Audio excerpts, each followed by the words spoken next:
What is up, everybody? Welcome back to the City Life Project YouTube channel for yet another picks and predictions video. UFC 305 Plessis versus Adesanya in Perth, Australia, starting in just a few hours. Finally got to it. Here we are live for our picks and predictions video. I know we're a couple days late. I know it's pretty much last minute, but hey, I could only squeeze it in at this time. I could only squeeze it in on fight day. So here we are. We're going to go through all of my picks. We're going to preview this card one last time, ladies and gentlemen, starting with the early prelims all the way to the main event. All right. Let's start with the first fight on the card here. Stewart Nicoll against Jesus Aguilar. Honestly, didn't know much about Stewart Nicoll going into this one, so I had the pleasure of actually watching a lot of his fights, watching a lot of tape on him, and man, is he a talented grappler. Obviously, Jesus Aguilar has a little bit of power in his mitts, as we did see him land a nasty knockout on Shannon Ross. But who hasn't knocked out Shannon Ross? Let's be perfectly honest. His last fight was a close decision against Mendoza, but we'll dive into it all here. Just want to say big shout out to the live chat here. Get your comments in the live chat. Every few picks, I will go back to the live chat and see what you guys think. Good to see you, Sean, by the way.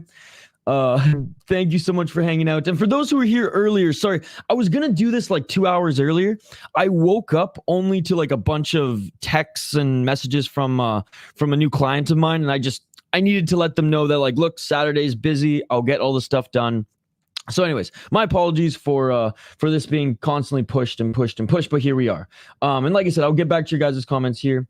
And Sean, thank you so much for hanging out with us. Shoot. I also got to like drink some like fucking tea later today because I streamed so much yesterday. My voice is already starting to go. We have a huge card here ahead. But anyways, back to the predictions here, ladies and gentlemen. Aguilar and Stewart Nicoll. Aguilar is 10-2 as a pro, 4-1 in his last 5 fights on a 2-fight win streak. Up against Stewart Nicoll, who is undefeated, ladies and gentlemen. That is right, 8-0 as a pro, making his UFC debut. Jesus Aguilar, 1 KO TKO, and it was a nice one. 6 submissions, 3 decisions. Has lost his only 2 fights via submission. That is something to note. That is something important here. Was on a great win streak before losing to Tatsuro Taira. Again, no shame in getting armbarred by Tatsuro Taira. He is an absolute beast when it comes to the grappling. And he lost his first ever fight via submission as well. Other than that, though, he has been pretty solid. He did come in, a pound and a half above the weight limit. However, due to him being pretty short and kind of that fire hydrant type frame, I don't think it's going to pose that much of an issue, even if he comes in a little bit bigger, a little bit quote-unquote stronger than that of Stewart Nicoll. Stewart Nicoll is a more lanky fighter than him anyways. Out of Australia, Stewart Nicoll has not fought in any big regional shows other than 1 fight in ACB, 4 KO TKOs, 3 submissions, 1 decision. What's up, MMA holes? Good to see you. Hopefully you were able to buy one of those shirts. Great game. 4-0 in Beatdown Promotions. What's up, Mr. Grant Gregory? Again, he got a KO here in the first round, but that's not his bread and butter. He is so good at controlling opponents. His grappling and just even composure in the cage after getting hit a couple times as well is great. Now, Jesus Aguilar does hit hard, but again, he knocked out Shannon Ross, dude. Bro, everyone in the live chat right now probably could knock out Shannon Ross. Okay, that's disrespectful to Shannon Ross, but you know what I mean. The guy is pretty damn chinny. I just streamed so much yesterday, Mr. Grant Gregory. The voice is starting to go. Hopefully it will come back before UFC. Anyways, I'm going with Stewart Nicoll on this one. Locking it in. I just think he's going to control Jesus Aguilar a lot. I don't think Jesus Aguilar is going to knock him out. Do I think this goes to decision? Yes. Or I think Stewart Nicoll maybe even gets his back and threatens for maybe the rear naked choke and gets a submission. Because again, the 2 times that he's lost has been via submission. However, the last one has been against Tetsuya Terra, who is levels above, from what I've seen anyways, in the grappling department, that of Stewart Nicoll right now. So I'm going Stewart Nicoll. I think he's very strong, constant pressure fighter, tough, never been finished, never been beat. Now, Aguilar is tough as well, and he's fought better competition, but I don't think he's going to knock out this guy. Now, are his hands better? Yes. I don't think Stewart Nicoll is going to give him that opportunity to just have a brawl with him. So I doubt Aguilar, even if he tries to grapple with him, it's going to give him any issues. Nicoll's no slouch on the feet. He's got more of a mauling style, though, so we're going with Stewart Nicoll. And like I said, guys, I will get back to your comments after we get through a chunk of these matchups, because if I just go to your comments every time, we will be here. Every fight will be here all freaking day. And we all got things to do before UFC, but I will get back to your comments, I promise. Song Kenan against Ricky Glenn in the second fight. Song Kenan 21-8 as a pro up against Ricky Glenn, who's 22-8-2. Both of these guys have had respectable and long careers. Both of them mid-30s as well. But Song Kenan has been looking better in his last few fights, despite only being 2-3 in his last 5 fights. Ricky Glenn 1-3-1 in his last 5 fights out of Milwaukee, Wisconsin. He's the underdog at plus 190.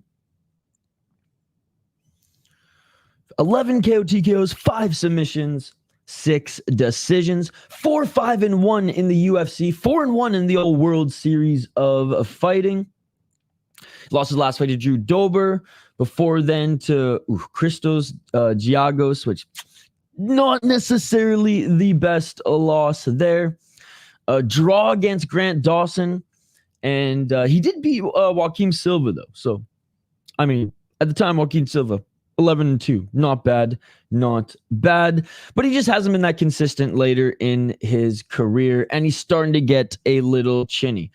Song Kenan, on the other hand, despite losing against Kevin Jousset, he actually looked pretty good in that fight. If anything, I was like, man, I thought Kevin Jousset was going to do a lot better in that one. Now, I'm not saying that Kevin Jousset is bad. He's still developing at the highest level, and I do like Kevin Jousset, but Song Kenan gave him a damn good fight. He knocked down and rocked Ian Gary, despite eventually getting TKO'd in that one.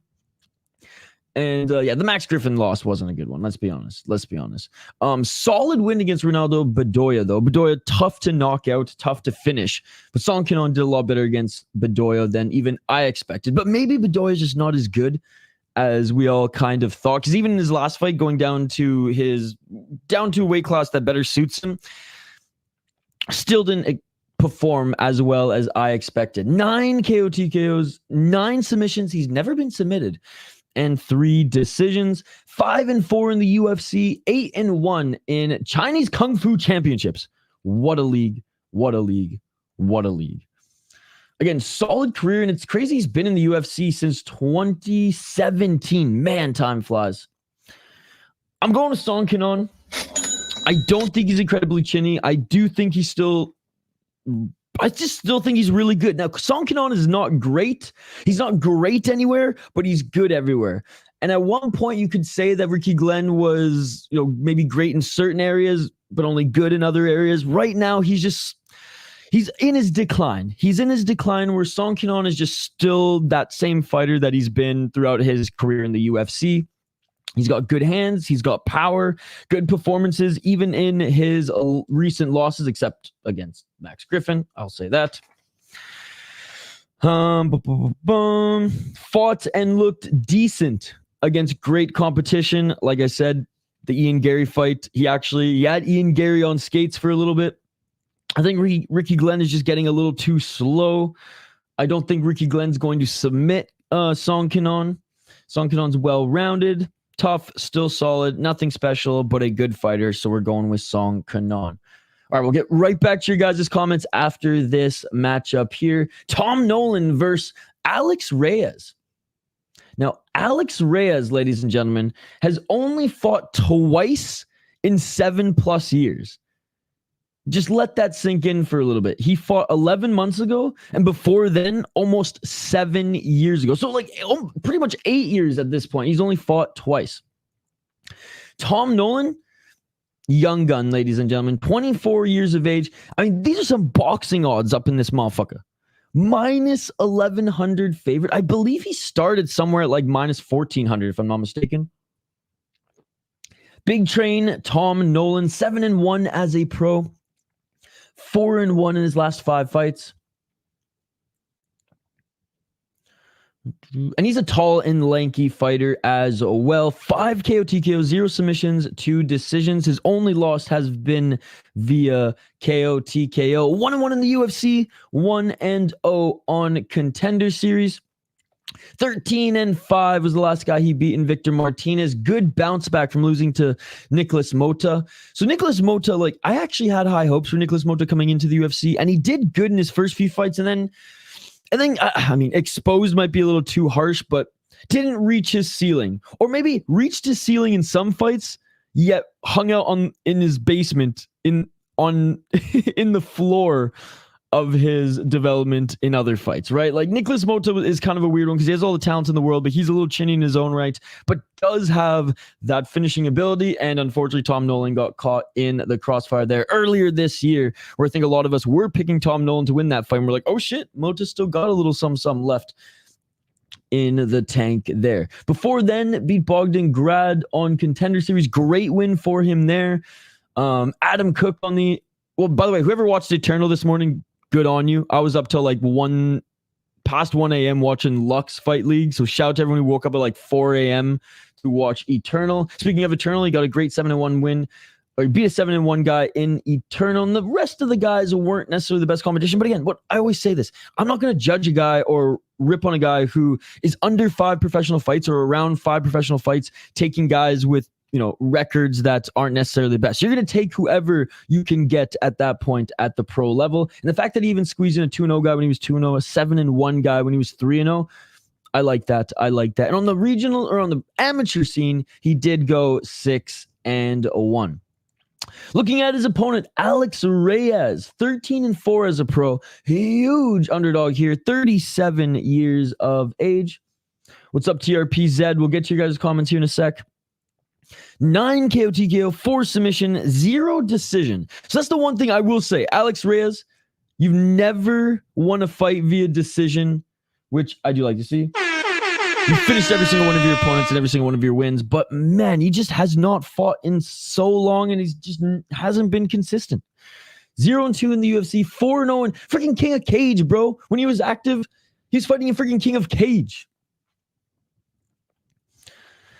Lost to Mike Perry in 2017. Had 3 canceled fights. Lost to Charlie Campbell in his return in 2027. And even before that, man, like in 2015, between 2015, well, I guess he did fight another fight there in 2015, but he had 3 canceled fights. Then he had 2 canceled fights, fought in 20, then it was 2 years later. I mean, yeah, man. I don't know if his whole career has just been riddled with injuries or not, but he's had one of the most inactive, longest careers that I've seen in a while.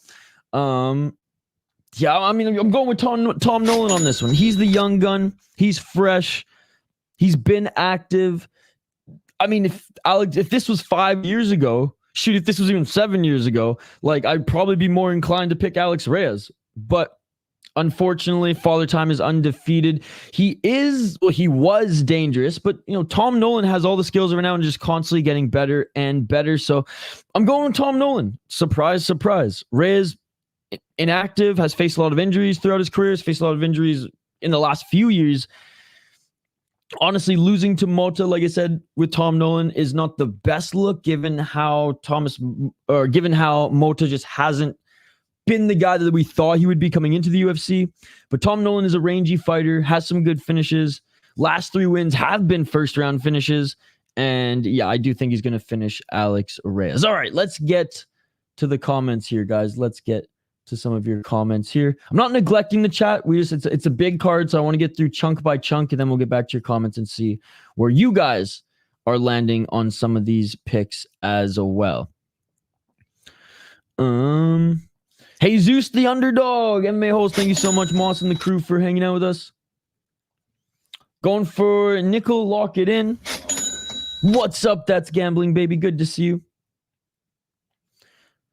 I'm ready for BYB. Hey, what's up, Gary? Good to see you. 12 finishes predicted, hopefully. Yeah, my voice is a little shot. Nice to see that your PFL parlay hit yesterday. That's what's up. Song here. Yeah, definitely Song. I have Nicoll, Song Kenan, Nolan, O'Neal, Culibao. Gotta go my man Junior. Jingliang, Tai, Hooker, Kaikar, France. This one's 50-50. And Izzy. Oh, and I forgot about Jack Jenkins. Tom Nolan, under 1.5. Rufus Sports ain't that great anymore. Hey, what's up, TRPZ? Gamrot will kill Hooker.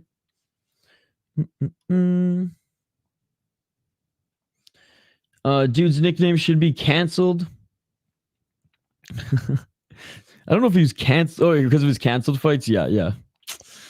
Yep. Unfortunate. Well, okay, well, then we know who's going to win that fight. Lock in Dricus du Plessis. Eat Lay's potato chips like Dave Mustaine. My favorite kind of potato chips you guys don't have in the United States, unfortunately. And it ain't ketchup chips. Those chips suck. It's the all-dressed, baby. How the fuck did Ozdemir get dropped a spot in the rankings this week? Dude, I don't even understand how the fucking rankings work. They're crazy. I have no idea. That's crazy. Ozdemir looked really good in his last fight, too. He's been very consistent throughout his career. I do like Ozdemir. He's been around for a while now. All right, let's continue here. Good to see you, Austin Malley. Guys, keep the comments coming. We'll get through another 3 fights on the card, previewing another 3 fights, and I'll get back to your guys' comments, all right? And this one should be relatively quick. Jack Jenkins against Herbert Burns. The more skilled version of Trevor Peak. Herbert Burns, the Blaze.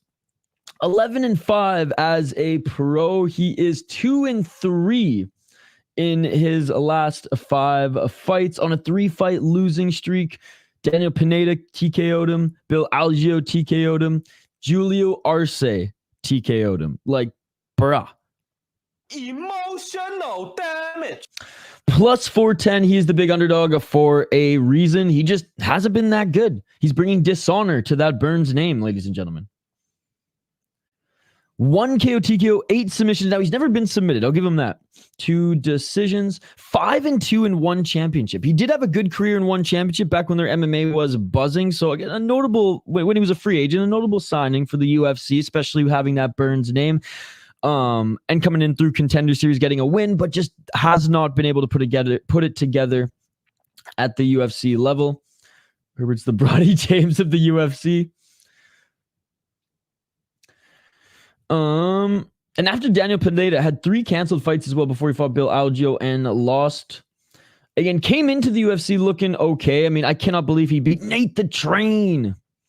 But I feel like Nate Landwehr after that kind of just turned his whole career around, and not only is he everyone's fan favorite, but just became a freaking monster after that. Now, he was always a brawler. That was just a tough night for Nate the Train.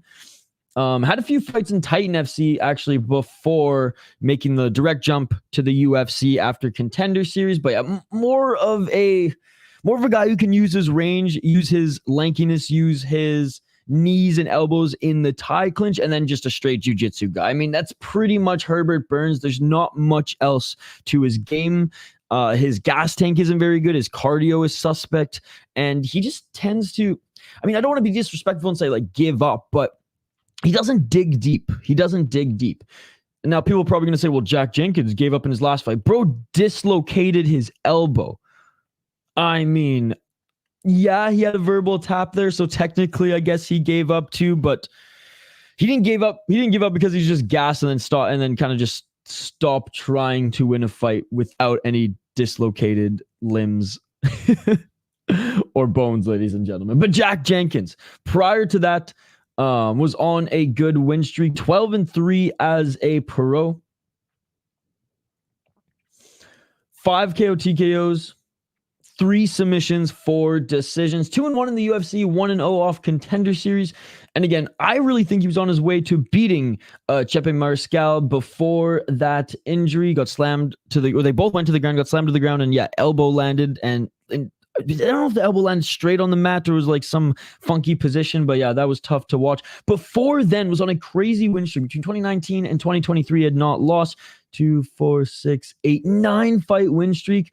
Beat 8-1 guy, 12-4, and 19-6. Contender Series and 2 UFC fights. Probably should have shown a little bit better against Jamal Emmers, but did get the win. And I just think, yeah, he's incredibly well-rounded. He's got better hands. He's a tougher fighter, and we're all kind of on the same page. I'm going with Jack Jenkins on this one. Skill. I mean, yeah, I even wrote my notes. I mean, he should have Tom Nolan odds in this one. The skilled version of Trevor Peek, nasty hands, good wrestling, and solid scrambles. Amazing streak before that elbow injury. Tough to finish as he's incredibly tough and strong. Actually has a gas tank, something Herbert Burns does not have. Herbert Burns, yeah, good BJJ. Solid knees in the clinch. I don't think he's going to be able to get Jack Jenkins in either of those deep water positions, so to speak. So we're going with Jack Jenkins. Again, guys, we'll get back to your comments after 2 more matchup previews here. So keep them coming. I am a dual citizen, Chris Gray. Born in Canada, but mom's American, and I live in the United States. Casey O'Neill. Did Don Cherry give it away? Casey O'Neill against Luana Santos. Luana Santos 8-1 as a pro.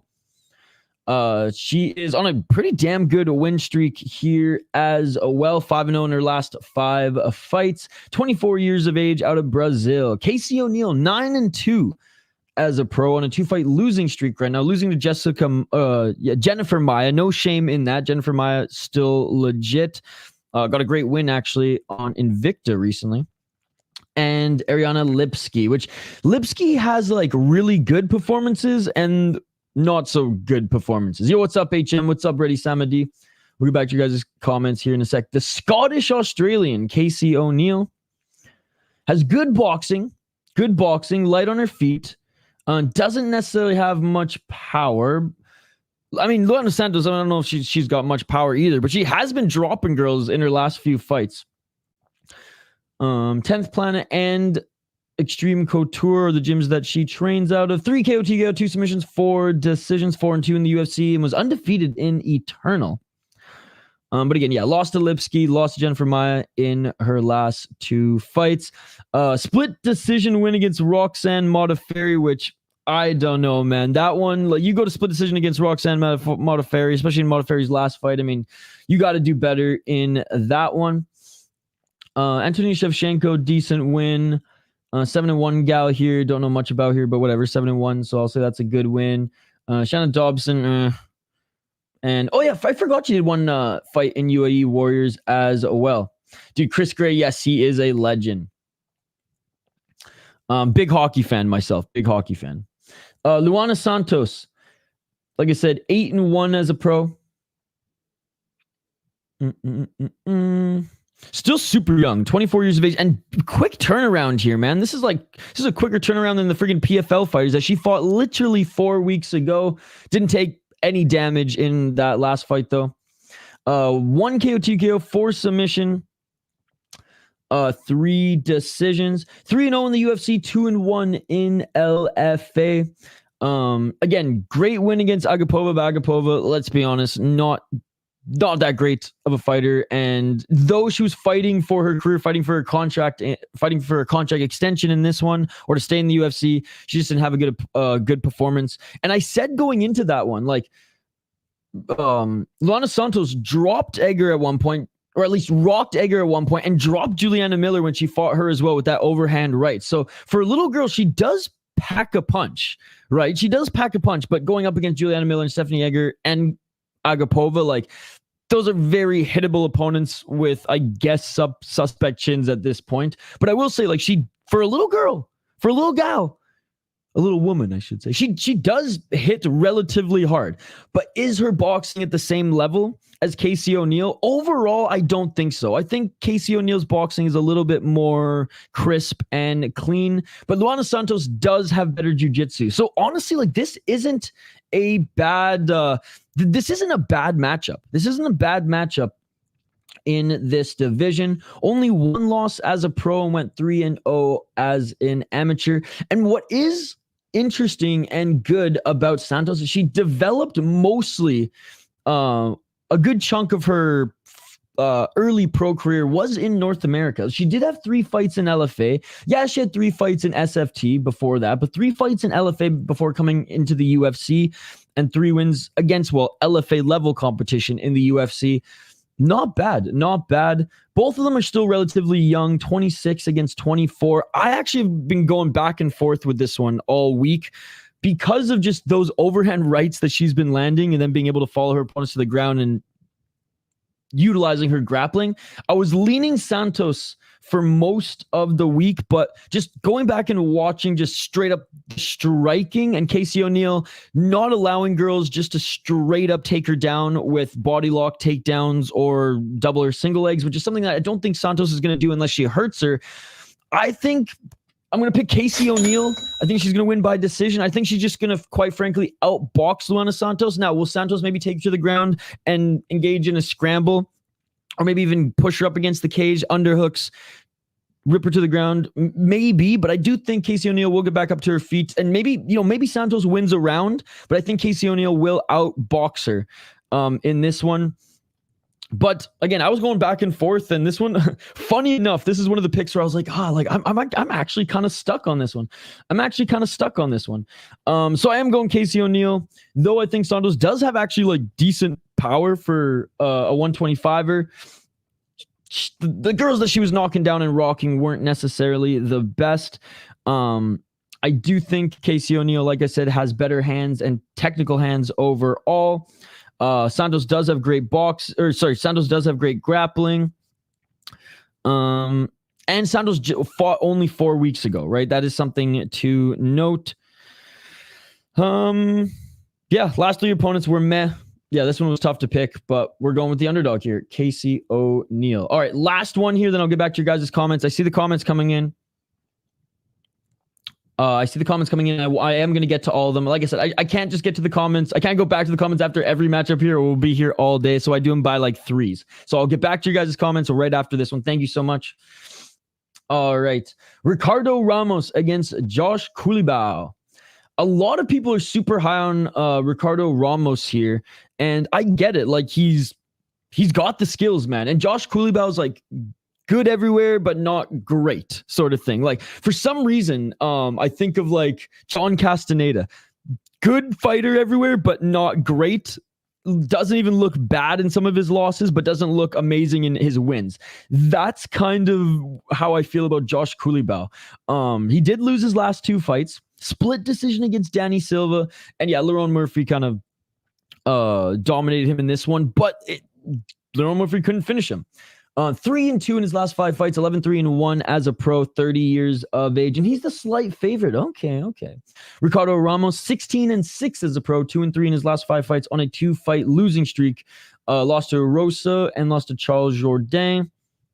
And for a guy that people are like, oh, he's going to submit Josh Culibao. Well, he's been submitted by Charles Jourdain, who's, a decent grappler. Been submitted by Julian Erosa, again, decent grappler, but like, really? This is the guy who's going to submit Josh Culibao? I don't know. I'm not really sold on that, ladies and gentlemen. I'm really not. Thank you, Urban Sidewalk. And again, guys, like I said, I'll get back to your comments here right after this matchup. Team Alpha Male guy, China team. So Adesanya's team and Team Alpha Male. 4 KO TKO, 7 submissions, 5 decisions, 7-5 in the UFC. Man, he's been in the UFC for a while now and fought in before Legacy Fighting Championship and RFA merge. He actually fought in Legacy Fighting Championship, the former LFA, where he went 2-1. Good win against Danny Chavez. I Good win against Bill Algeo, but this was in 2021, man. Like, yeah, that's the thing, man. Like, he lost to Lerone Murphy as well. I don't know.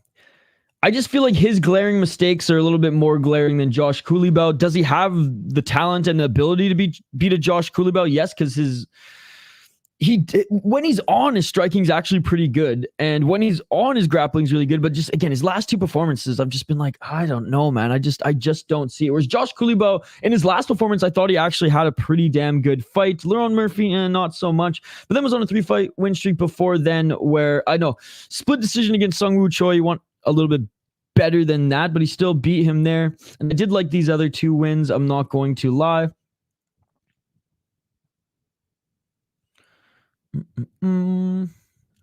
I just think he's tough too. 5 KO TKOs, 1 submission, 5 decision, 3-3-1 in the UFC, 3-0 in Urban Fight Night. That's actually Urban Sidewalks Fight League. I don't know if you guys know that. Good win against Baghdadarian. Again, Sungwoo Choi would have liked to see better than just a split decision. That fight was a little too close for comfort. Nuremberg, that's a pretty good fight. Lost to Jalen Turner, no shame in that. And before them was on a good win streak. Does have a few split and draw against Charles Jourdain as well. I know MMA math isn't real, but still, I like Josh Culibao's. I don't know. I just like him as a fighter a little bit more. I think he's just more solid, more reliable. I think like high ceiling, low floor type of fighter, whereas his ceiling is lower, but his floor is higher type thing. So I trust Josh Culibao, even if this is a close fight, to squeeze out the decision. And I don't think Ricardo Ramos is going to finish him. So I'm going with Josh Culibao on this one. Okay. Guys, I see the comments coming in hot, and I appreciate you guys for hanging out with us this morning. So we will get to your comments here right now. Give me 1 sec. Thank you guys for that. All right. Let's, I got a lot to scroll up here. Bear with me as I get through here. What's up, Dirty Reg? Good to see you, my man. Out of the 4 dogs listed, Dricus got the best chance of an upset on the card to me is Walker, because neither Walker nor Tafa are good. Yeah, they're a pick'em right now, and we'll get to that one in a sec. Burns a can, Jenkins all day. The real bet should be, does Herbert Burns cry in the cage? Herbert's the Bronny James of the UFC. Yeah, Jenkins. Burns is a fumbler. Yeah, good morning, Chris Gray. Awesome to see you, my man. I don't like Landwehr. You don't like Nate the Train? I got some BJJ, but nowhere near Gilbert's level or roundedness. And yeah, Canadian American now. Dual citizen, officially, now that I'm living in the States here. But yeah, born in Canada, but mom's American. And she's still American.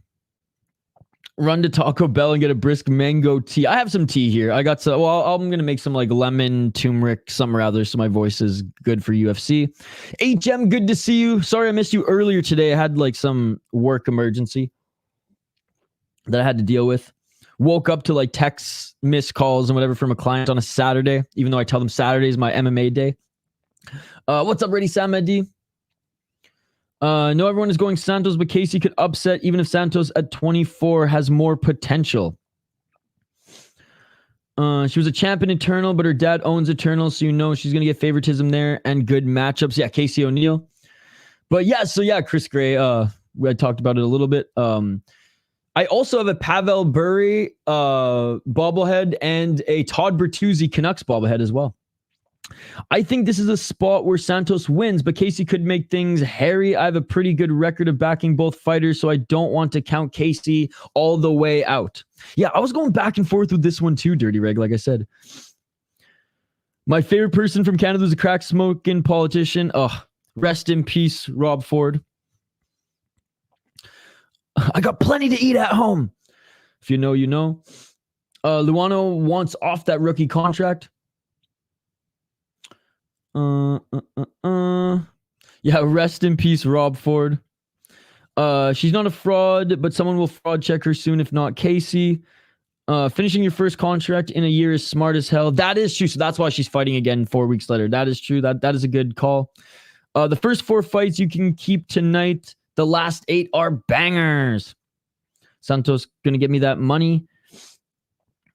First time you eat, first time you eat, should go head to head, deck to deck. Dude, no. Oh, dude. Oh, Chris, I knew that, by the way. Dude, I lived on Vancouver Island as well. Chris, I feel like we've had this conversation before. Dude, I born in Campbell River, lived in Nanaimo, went to university at the University of Victoria. So the Vancouver Canucks are my team. Quinn Hughes is the fucking better than Cale Makar, and I don't care what anybody else says. Yeah, some people say Casey has bad striking, but I believe it's better than Santos striking. Yeah, I still have a bunch of family on Vancouver Island, scattered around the island now. I don't think O'Neal will have the speed to keep up in the boxing game. Could be right. Santos has been active as fuck. Then Brazilian genetics will keep Santos out front. Ramos I like here. Dog gonna bark. Have to bet both. They're just both too unreassuring to bet one. Culibao has a bad style in my opinion. Yo, respect the man and hit the like button he puts on for the YouTube community. Let's fucking go. Hey, thank you, Urban Sidewalk. Yes, guys, smash that like button. Yes, Josh Culibao. Ricardo's all right and tries to dig a little deep at times, but he wilts easily.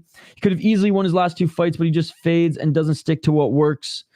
I guess, you know what? That is a good point. He does differ. It seems like he does fade away from his game plan in the 3rd round if he's not up. That is true. Song's the best pick on the card. This is a loser gets cut type fight unless it's a great fight. I love the way Culibao darts in and out while striking. How the fuck is DDP the dog with Izzy coming off a loss and the same opponent that DDP beat? Because MMA math doesn't affect the betting odds, I imagine. O'Neal lost her last 2. Yep. But to me, this is the least interesting fight on the card. It's a pick'em. There's no favorite. I don't think you cut Culibao win or loss unless he puts up a real stinker. Izzy by decision, watch. Dean, because that was a freak loss, but majority of the time Izzy messes people up, so he couldn't be the true underdog. I'm with you on Culibao. I'm betting Dricus and Izzy, the fight just to 50-50. Legend has it Burns is part Japanese. For those who don't know, every Japanese fighter seems to, well, when they lose, it's like they bring dishonor to their coaches, family, gym. So a lot of them get pretty emotional, and shoot, even when they win, they get super emotional. You like to bet coin tosses, so you're not betting. I don't bet anything, to be perfectly honest. I have no bets on this card at all. I don't know if it was a freak loss. He did get he did get quite dominated, but he did have a pretty tough schedule, and what was it, 5 fights in the year or something like that? So like, yeah, I'm not gonna harp on him for that one. DDP will roll style bender and still. What's up, Jizzy Goat? Second, the Culibao. Betting coins like a quarter over several hundred or more like dollars is the smartest type of betting, bro. Your losses are almost eradicated because there's now so small. Your bets are quantified till you can bet more. Yeah, I have the Florida Panthers. Yeah, Florida Panthers, Pavel Bure bobblehead, and a Vancouver Canucks Todd Bertuzzi. Let's go Valter Walker. I'm not going to call it a freak loss, but Izzy lost Sean was definitely the worst performance from him we've seen.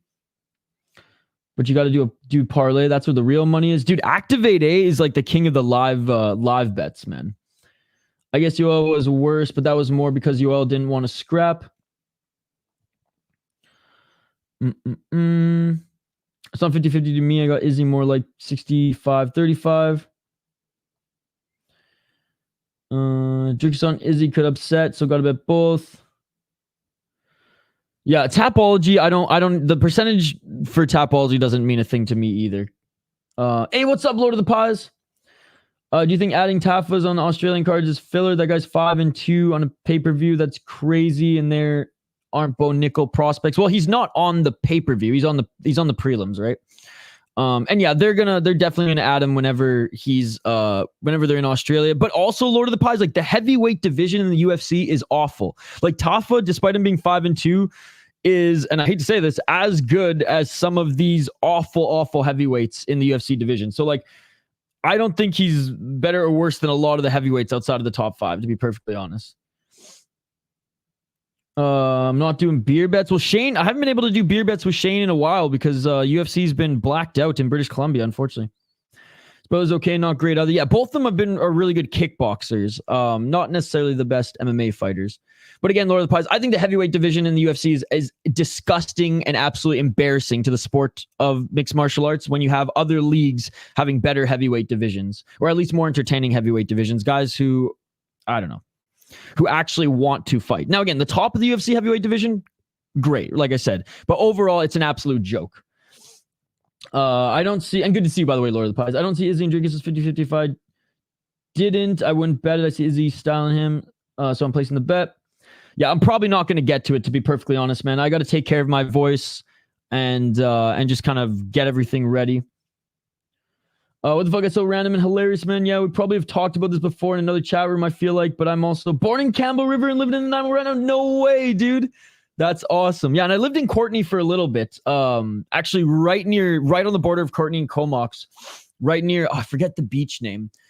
That beach right across from that park that has like the mountain bike trails.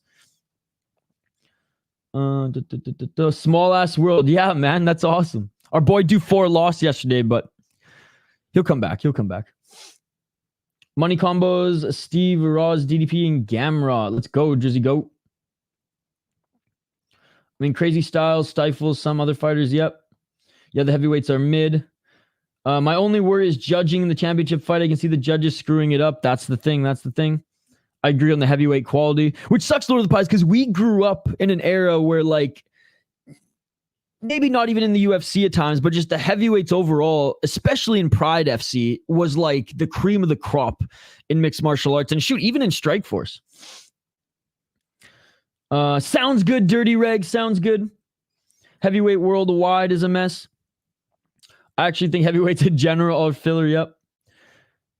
Insert Chris Brown last night. That was a fun fight. Look how good Bo Nicoll is. Imagine if it was Bo Dime or Bo Quarter. Anatoly Malkin needs to come to the UFC to spice things up. Oh, that would be awesome, but I imagine he is locked up in Shotri jail. But yes, I agree. Bo Quarter. I miss the old heavyweight era. Shane Carwin, Junior Dos Santos, Brock, Kane, etc. What a time. Yeah, like that era in the UFC was great. And then, yeah, the Pride FC era before that too was incredible. Caught up on the comments. Let's continue up this card. Valter Walker against Junior Tafa, Johnny Walker's brother, who had some steam, had some hype coming into his last fight as he was ripping it up on the regional scene. Had an absolute stink, dude. Shane Carwin would kill these guys. I fucking loved Shane Carwin. I was so sad he gassed against Lesnar after almost finishing him. I was a big Shane Carwin fan. Biggest gloves ever in the UFC. They had to make special gloves for Shane Carwin because his freaking cinder block hands were massive. Valter Walker, funny his name is the Clean Monster because I don't know if he was clean coming into the UFC, but anyways, went up against Lucas Bresky and got absolutely dominated by him, which was embarrassing. Absolutely embarrassing. I thought he was going to walk right through him, but nope.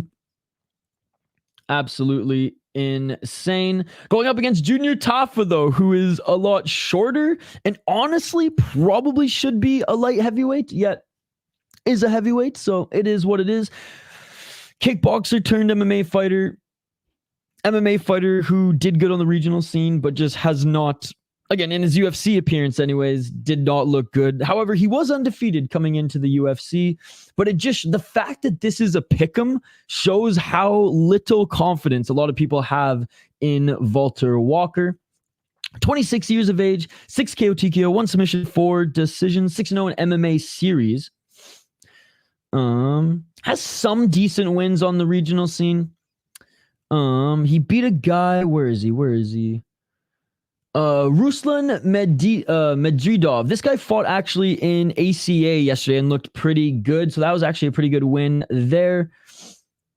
6-3 guy. He knocked out in the first round. It's crazy because on the regional scene, he had good footwork. He looked relatively light on his feet for a big boy.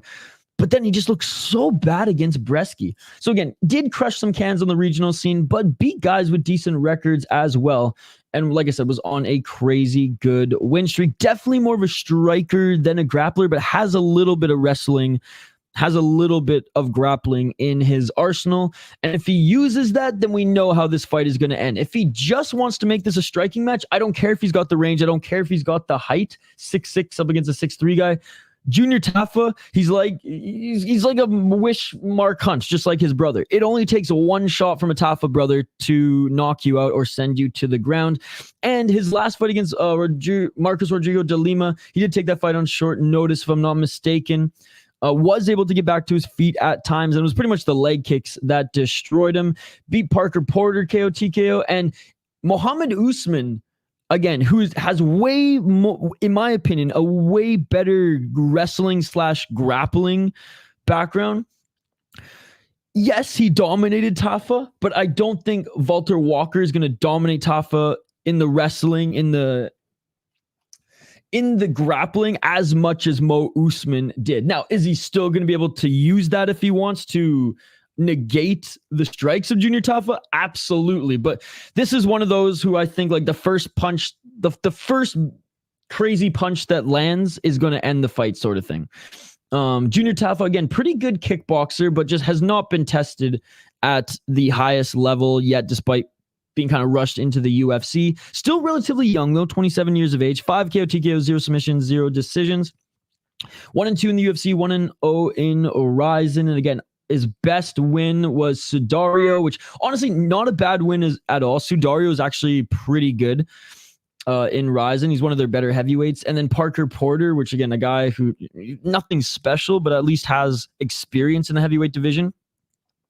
It would have been interesting to see him against Austin Lane, to be perfectly honest, and Waldo Cortez Acosta. Those would have been honestly two. I mean, Austin Lane, I don't know if I'm going to call that a test, but at least he's well-rounded. And Waldo Cortez Acosta, good boxer who has some wrestling, who we saw, fraud check Despain. So I would have really liked to see this matchup just to see as a test, right? As a measuring stick for that of a Junior Tafa. This is a coin toss. Should I just I don't have a coin here. I don't have a coin. We're going Junior Tafa. Again, tough to pick because they both aren't that great. I guess I'm trusting Tafa has worked on his takedown defense a little bit, even though, or just get up ability, Derek Lewis style. I don't think Valter Walker will. I mean, if Valter Walker's smart, he'll wrestle the shit out of him. I don't think Valter Walker's that smart to do that. I think Valter Walker wants to come back and prove that he can knock out a heavyweight, something he couldn't do against Bresky. I do think Tafa's the more dangerous striker. I think he has the power advantage. He's shown some signs of grappling defense improvements, but keyword some. Yeah, I'm not confident in this pick at all, but I wouldn't be confident if I pick Walker either. If he keeps it on the feet, he's going to win though, because Junior Tafa fighting in kickboxing, like especially with his leg kicks, like he is a better striker than Walker 100%. And he's used to fighting taller and bigger guys. So we're going with Tafa here. Not confident with the pick though at all. It's a pick 'em for a reason. He was not mid. Take that back. Mark Hunt is one of those whose record it does not reflect how awesome he was to fight, or how awesome he was to watch fight. Just never wanted to work on his grappling, and that's okay. That's okay, because he more often than not entertained us, and he lost some close decisions as well, where he actually did look good against grapplers. All right. Li Jingliang against Carlos Prates. Bought a pack of cigarettes today. Can't wait to smoke with Carl. I don't even smoke. But you better believe that I'll be smoking for Carlos Prates here today when he smokes Li Jingliang. Now, Li Jingliang, How can you not root for this guy? I believe, was it a broken back? He had a really bad back injury over a year ago. And I'm pretty sure, I don't think this, correct me if I'm wrong, Chad, but was the surgery botched or his rehab botched? There was something that happened in his rehabilitation from that back injury that kind of went awry, which kept him out even longer. Carlos Prates is a nightmare of an opponent to come back to. Carlos Prates, a Muay Thai practitioner who learned how to lose early in his career in mixed martial arts against really good competition and has been on an absolute tear ever since. He is the favorite here at -230. He's 19-6 as a pro, 5-0 in his last 5 fights. But check out this win streak, man. 14 KO TKOs, 3 submissions, 2 decisions, 2-1 in 1 championship, 2-0 in the UFC, 2-0 in LFA, and 1-0 off Contender Series. Holy shit. So 1, 2, 4, 6, 8, 9 fight win streak with 2 modified rules kickboxing wins mixed in there as well. Lost to Abdulayev, who's now 8-0. So no shame in that in 1 Warrior Series 9. And again, kind of learned how to lose early. Now, he did lose to a 1-0 guy, which, shoot, you'd never want to see that. But he got knocked out in the first round. It's going to happen at some points. And again, some of the guys that he's lost to early weren't necessarily the best guys. But like I said, he learned how to lose early, right? He shook that off early and has pretty much reinvented himself and polished up some of the things he needed to work on then. Good win against Charles Radke. Absolute dominant win against Charles Radke. Great win against Trevin Giles. Really good win against Mitch Ramirez. Mitch Ramirez, still a solid fighter. I really like that win against him. And he smoke, he drink. He's from Thailand. Yeah, he has trained in Thailand for a good chunk of his career. Brazilian training in Thailand, dude. Those are savages. Brazilian Muay Thai guys who make the jump to MMA, and you know, again, he's got Muay Thai tattoo on his chest, but he's Brazilian. I don't know if you guys know this. Every single Brazilian is actually born in a gi. They come out of the womb in a gi with a couple stripes on their white belt. So it's not like he doesn't know any jiu-jitsu at all. Again, Li Jingliang, a healthy, in his prime Li Jingliang, is a dangerous fighter because he is good everywhere. He's got good boxing. He's got good just straight up MMA striking. He's got good wrestling. Like, he's a very well-rounded MMA fighter, and he's either been ranked or been hanging around the rankings pretty much his whole career in the UFC. 19-8 as a pro, 2-3 in his last 5 fights. And again, coming off some major, almost 2 years off, coming off major injury. Good to see you exploring the car. We'll get back to you guys' comments here in a sec. Good morning to you, my friend. 19-8 as a pro, 36 years of age. Where's the time going, ladies and gentlemen? Li Jingliang getting up there in age now. 10 KO TKOs, never been knocked out. 4 submissions, has lost twice via submission, and 5 decisions. 11-6 in the UFC, 5-2 in Legend Fighting Championship. What's up, Esparza? Good to see you. Lost split decision to Daniel Rodriguez. That was in that crazy mix-up of a card, and honestly, I thought he won that fight. So this one, not a bad loss because I honestly think he did better than Daniel Rodriguez in that one. I think a lot of people did as well. But anyways, it was a back-and-forth fight, and again, his opponent changed up in that one. Great win against Muslim Salikov when Salikov was still buzzing. Khamzat Chimaev, well, yeah, he absolutely got dominated in that one. Good win against Santiago Ponzinibbio. And again, Ponzinibbio still decent, right? But again, 2021, Ponzinibbio was still buzzing and ranked, if I'm not mistaken. Great win against Zaleski. Great win against Zawada. Dache Abe. Wait, Dache, I always forget that Abe was in the UFC. That's crazy, man. I literally saw this guy get beaten deep recently. Oh, how the mighty have fallen. Yeah, dude, fuck. That was a fun fight, by the way. It was quick fight, but fun fight. I always forget that he was in the UFC. Wow. So yeah, in hindsight, not the best win there, but that's crazy. My mind just, I know you guys don't give a fuck about Japanese MMA, but I do. I love Deep and Rise, and that my mind just blew. I totally forgot that Dachi Abe was in the UFC. But anyways, look, a prime Li Jingliang would be a very tough go for Carlos Prates, and I do expect him to be like, he's good enough to come back. The UFC's confident enough with him and probably speaking with his team and the doctors and etc. for him to be fresh enough to be here to fight a good opponent like Prates. But I think Prates is a dangerous opponent for him to come back to. So spark him up, light him up. Shout out to the American spirit. We're going with Puff Puff. Pass another dart to me, bud. Carlos Prates. Again, older and banged up is Jingliang, coming off a crazy back injury. Prates has insane stand-up that I do think is better than Jingliang's, even though Jingliang's has good stand-up. Fought a lot of good opponents and in good promotions. Dangerous finisher. Has not been submitted since 2014. I think right now he's a better striker.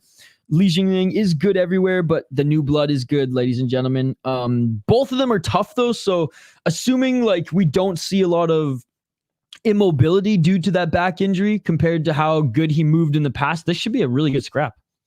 Puff Puff Prates. Come on, guys, stop beefing in the live chat. What's going on? Tuivasa against Jairzinho Rozenstruik. Bam Bam Tuivasa against Rozenstruik here. Yeah. If Tuivasa wasn't so popular, didn't have the shoey to his name, he probably would be cut right now. It's crazy that he's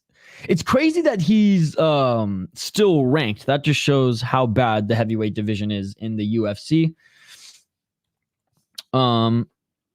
Rozenstruik 14-5 as a pro.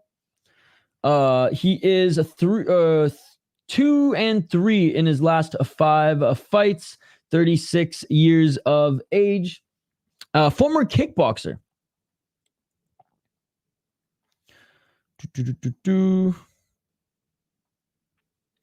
Training out of American Top Team, so it's a good gym. 13 KO TKOs, 0 submissions, a 1 decision. 8-5 in the UFC. And I totally forgot he fought in Ryzen as well. What's up, the bruh? Good to see you, man. Beat Shamil Gaziev in his last fight. The upset, as Gaziev couldn't even answer the bell in after the 4th round. Lost to Jailton Almeida. I fucking hate Jailton Almeida. Beat Chris Dawkins, who hasn't. The thing about Biggie Boys, yeah, he's beaten and picked off all the meh fighters in the UFC heavyweight division, which there are a lot of meh fighters in the UFC heavyweight division. But he's only lost to the best guys. Now, am I saying that Jailton Almeida is one of the best guys? No, I hate Jailton Almeida. I think he is a coward for not striking with some of these guys. But again, he's using his skill set, his grappling, to put on boring fights for the fans in the heavyweight division and getting the wins. Shout out to Curtis Blades for finishing him when he tried to wrestle fuck him again in the 2nd round. But again, I digress. Beat Gaziev, who is a guy who a lot of people said would be at the top of the heavyweight division. And look, he lost to Curtis Blades, lost to Volkov, lost to Cyril Gane, lost to Francis Ngannou. Like, he literally lost to the top of the heavyweight division there. Beat Augusto Sakai, who's still decent. Again, put on a good fight against Phil DeFree in KSW recently. And the Gaziev win just showed that, okay, he's not one of the top 5 heavyweights in the division, but he's definitely better than that next drop, right? That tier lower. Tuivasa, kind of that same sort of fighter, has beaten up on the bums in the heavyweight division, yet when he takes a step up in competition, he loses as well. Lost to Cyril Gane, no shame in that. Lost to Pavlovich, no shame in that. Lost to Volkan, no shame in that. Lost to Tybura, a little shame in that, but I honestly thought Tybura would look a lot better than he did in his last fight, which I think a lot of us were wrong in that one. Tuivasa likes to swang and bang. Tuivasa loves to scrap. Whereas Jairzinho Rozenstruik is a very, very technical kickboxer who is very good at picking his opponents apart at range and won't necessarily choose to brawl, right? He's a lot more strategic, where Bam Bam kind of throws the strategy outside the window to just get into a street fight in the cage. 13 KO TKOs, 0 submissions, 1 decisions. Cannot knock him for that. Getting a little bit more chinny, though. Getting a little bit more chinny as he's taking a lot of damage in those last 4 losses. Again, against really good opponents in the UFC. I guess not as much damage in the Tybura fight, but definitely in the Volkov, Pavlovich, and Gon fight. Beat Derek Lewis, which was a good win. That nasty elbow in the clinch. Beat Augusto Sakai. Greg Hardy, that I don't even value that win at all, to be perfectly honest. Harry Hunsucker, and Struve towards the end of his career, but still, I mean, Struve was a solid heavyweight fighter. Lost to Spivak, Ivanov, Junior Dos Santos. Again, in hindsight, these actually aren't bad wins either. A very up and down, though, career in the UFC. Well, because exploring the card, the heavyweight division's an absolute joke and a disgrace to mixed martial arts in the UFC right now. I'm going with Biggie Boy Rozenstruik here. I just don't trust Ty anymore, and I don't think Ty will be able to drag Biggie Boy into a bar fight brawl. I really don't. I can't trust Bam Bam here. I know Jairzinho Rozenstruik is the better technical striker. I don't think Bam Bam Tai Tuivasa is going to fucking wrestle this guy. And if he does and actually like just gets on top of him, half guard, knees planted, and just lands ground and pound, then you know what, Tai Tuivasa, good on you, because you actually followed a game plan. I don't see that happening, though. I don't see that happening. Jairzinho Rozenstruik has a very good jab. And it's a powerful jab as well. They both have good leg kicks. That's one thing I want to say. Ty does have good leg kicks, but Jairzinho Rozenstruik, coming from a kickboxing background, also has good kicks as well. Ty and Jairzinho have been losing to good guys. So this actually is a pretty good matchup if you think about where they are in the respected rankings and the division. Jairzinho Rozenstruik isn't necessarily light on his feet, but neither is Tai Tuivasa. And Bam Bam's not that quick either, so I'm going with Rozenstruik in this one. All right, I'm going to go through one more matchup here, then we'll get back to the live chat, guys. Oh, I think it went through. Did I already go through 3? Actually, you know what? No, I'll save the last 2. Let's get back to the live chat here. I'm not going to bring your guys' comments who are going back and forth, arguing on screen, by the way. You guys can do that. I'm not getting involved in your guys' beef. All right. Holy shit. All right, let me scroll up here. Shane Carwin would hurt a lot of these guys, man. Oh, yeah. Carwin was awesome. Carwin's hands were juggernauts. Whole Walker family is just a hype train.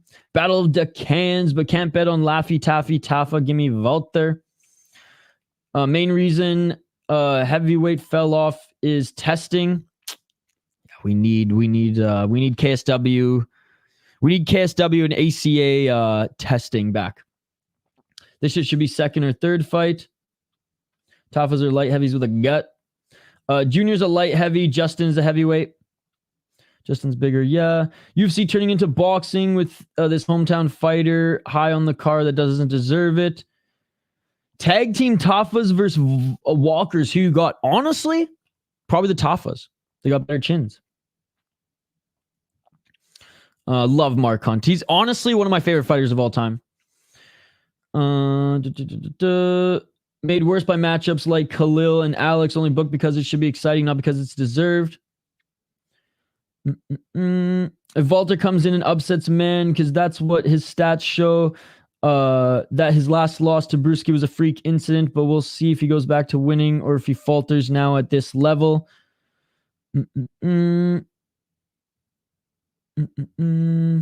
I love Comox and Courtney. The hot chocolate store was my shit as a kid. I grew up in Powell River for a bit too in the end of middle school, most of high school, which I liked better than Campbell. Hey, what's the BCHL team? Powell River, is it Kings? Dude, Powell River's dope. Powell River's dope. To get to Texada, you have to go to you have to take a ferry to Powell River, then to Texada. And I used to go to I have a friend who has a cabin on Texada, so I'd go there a couple times a year. Yeah, dude, Powell River's dope. I know it's not technically the island, but it's got that island feel for sure. Khalil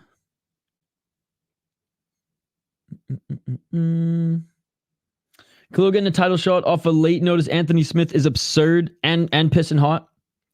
One ranked win gets you a title shot. When? Not to mention 6 months PED suspension. I got Siggy's. That being said, I can see an upset here. Li Jingliang blinded Jake Matthews. Fu Kim. Did he eye gouge him? I don't remember that. Prates KO TKO round 2. Good to see you, the bro. Jan deserves it more like Krylov deserves it more. Lots of knockouts. Dual shoulder surgeries. Jan's not ready. That Khalil Roundtree fight with Pereira is so sacrificial lamb bout. They're doing Khalil so I disagree with that. Should have been better off fighting Hill and fighting off different I mean, he's probably gonna lose, but I don't think it's sacrificial lamb. I think he's really good, to be honest. He's very good at getting in on the inside and out very quickly. Obviously, the height differential is gonna be and the fact that he like doesn't cut too much weight. Because he kind of keeps his weight around where it needs to be, could definitely be a problem though. But I don't think it's sacrificial lamb territory personally. I want the definition of protecting a fighter. Magomed being booked for 308 when no matchups are made for 307. Then they give Poton a friendly matchup with someone that doesn't deserve. In a gi. Good to see you exploring the car. Only again, I don't think he deserves the shot, but I'm excited for the fight. Magomed shouldn't have turned the fight down. Hit that like, everybody. Yes, thank you. What's up, Esparza? What time is the fight for USA? What time zone are you in? It's 6 p.m. Eastern. Oh, yes, there's some good RWS on right now, guys. And BYB is about to start. I love Japanese MMA, bro. My best friend lives in Japan. Nice, dude. Yeah, deep pancrase. Gladiator. There's a new league in Japan called Gladiator. That's awesome, dude. They employ the superior rule set as well. I always like Pride and yeah, Shuto as well. Shuto as well. Puff Prates. Biggie Boy has this for sure. Two of my fave heavyweight. I'm going Biggie Boy. Let's go, HM. I love the picture, HM. Drake bet 450K on Izzy, so bet the farm on DDP boys. The curse continues. I got Biggie Boy. KO TKO round 2. We'll give a fellow West Chad Canadian a sub. Let's go, Chris Gray. Thank you, buddy. Thank you, my friend. ONE FC Muay Thai is decision right now. Yes, it is. Yes, it is. I missed your earlier chats. No, I'm getting to them.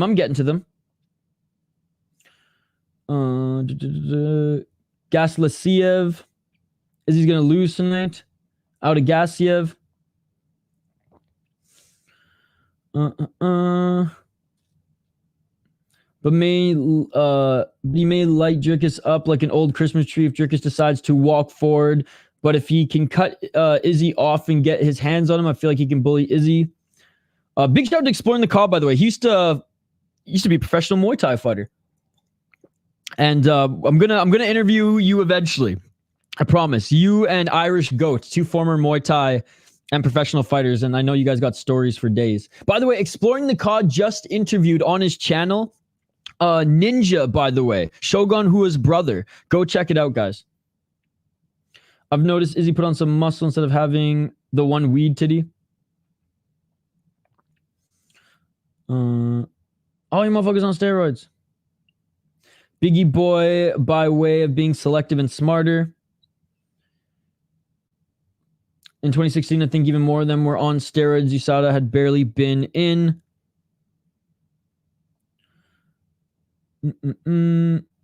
Hunt had a chin. Tafa Bros can't even handle leg kicks.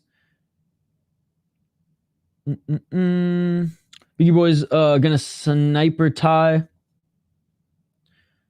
Ty's not a top 10 fighter. I don't know how he's 10. Hunt had the ultimate chin. What is my weight class? If I fought MMA or even like kickboxing, I would probably be 125. Probably 125. Big Boy Sniper Ty. I actually think it's going to be a sleeper until Ty gets caught. Lose for Ty. If he strikes, he loses, and if he wrestles, he loses fans. Both guys going to be hesitant, I feel. It's like a battle for the 10 spot. Shane was heavy-handed. Oh my god, yeah, Shane Carwin. Yeah, he had some great fights in the UFC though. I always loved how he just showed up and did his thing, right? And we all knew what he was too. I loved it. I loved Mark Hunt. Definitely towards the end of his career in the UFC though. I'm convinced Ty doesn't even train between camps. Apparently he did do this camp in the Middle East though, and that's when he was a lot more dialed. I interviewed Ensign Inoue. That was a great interview too. He said in Pride, they literally wrote in the contract, we do not test for steroids. I'm not talking about hemorrhoids. Do I like Mike Hunt?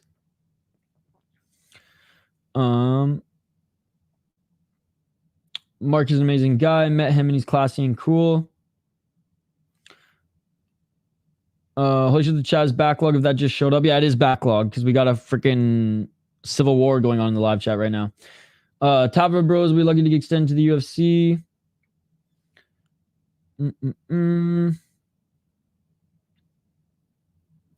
It's Izzy cosplaying as a monster in Pan's Labyrinth. It's Power Over Kings. They're a pretty solid team. Shame on you for being a Canucks fan, though. I'm a Penguins guy. My nickname was Crosby Kid in elementary school. I will say, out of the Penguins and Capitals, I was way more of an Ovechkin fan. When the Capitals won the Stanley Cup, I was the only guy on Vancouver Island bar hopping with my Capitals jersey, getting all stoked for the boys.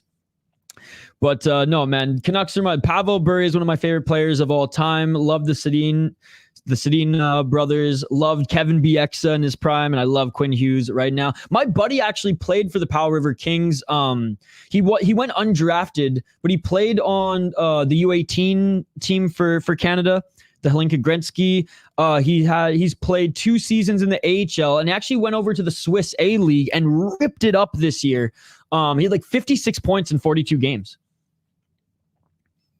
I love the BCHL though, Chris Gray. I lived on Vancouver Island for most of my life, but I lived in Prince George for a little bit. So Friday nights I got to watch Spruce Kings, and then Saturdays I got to watch the Prince George Cougars. Dude, when I was growing up, Chara, Dustin Bufflin, Dan Hamhuis, Derek Bugard, rest in peace.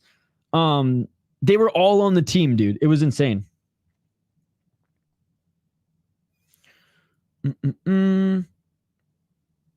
Prime Gegard and Prime Barnett, who were monsters. Dude, Prime Gegard was awesome. I'm Oliver Hooker here. Hey, what's up, Robert G? Good to see you, my man. 6 p.m. Eastern. 6 p.m. Eastern. As a black belt in Shotokan, we have a school in Queens, New York, still pumping out contenders. We'll fill in another time. Sweet. Yo, can't wait to hear about that. Charles's picks: Israel Adesanya, Steve Erceg, Mateusz Gamrot, Jairzinho, Rozenstruik, Carlos Prates. Tatted Hooker, new mythical creature. Got him. Kyode Karate. Do look it up, guys. Look it up. Look it up. I'm defending the Kiwi as an American. What's up, Russ? Good to see you. Hey, what's up, Isha? What do you think about Khalil Roundtree title shot? I don't think it's deserving coming off a Anthony Smith win, despite the run he's been on. I don't think it's deserving based on Anthony Smith win and popping for PEDs. However, I'm excited for the fight because I do think it's going to be fireworks.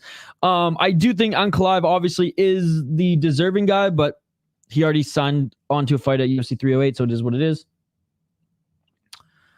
Dude, I remember Mark and Vanderlei fought in Pride. Pavel Bure was my dude. Dude, he was awesome.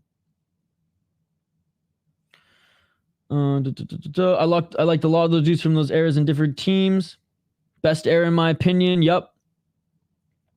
Timu Solani. Yup. The Finnish Flash.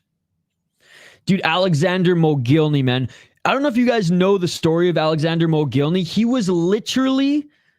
he defected from the Soviet Union hockey team. Yes, the Soviet Union hockey team at that time was ran like the military.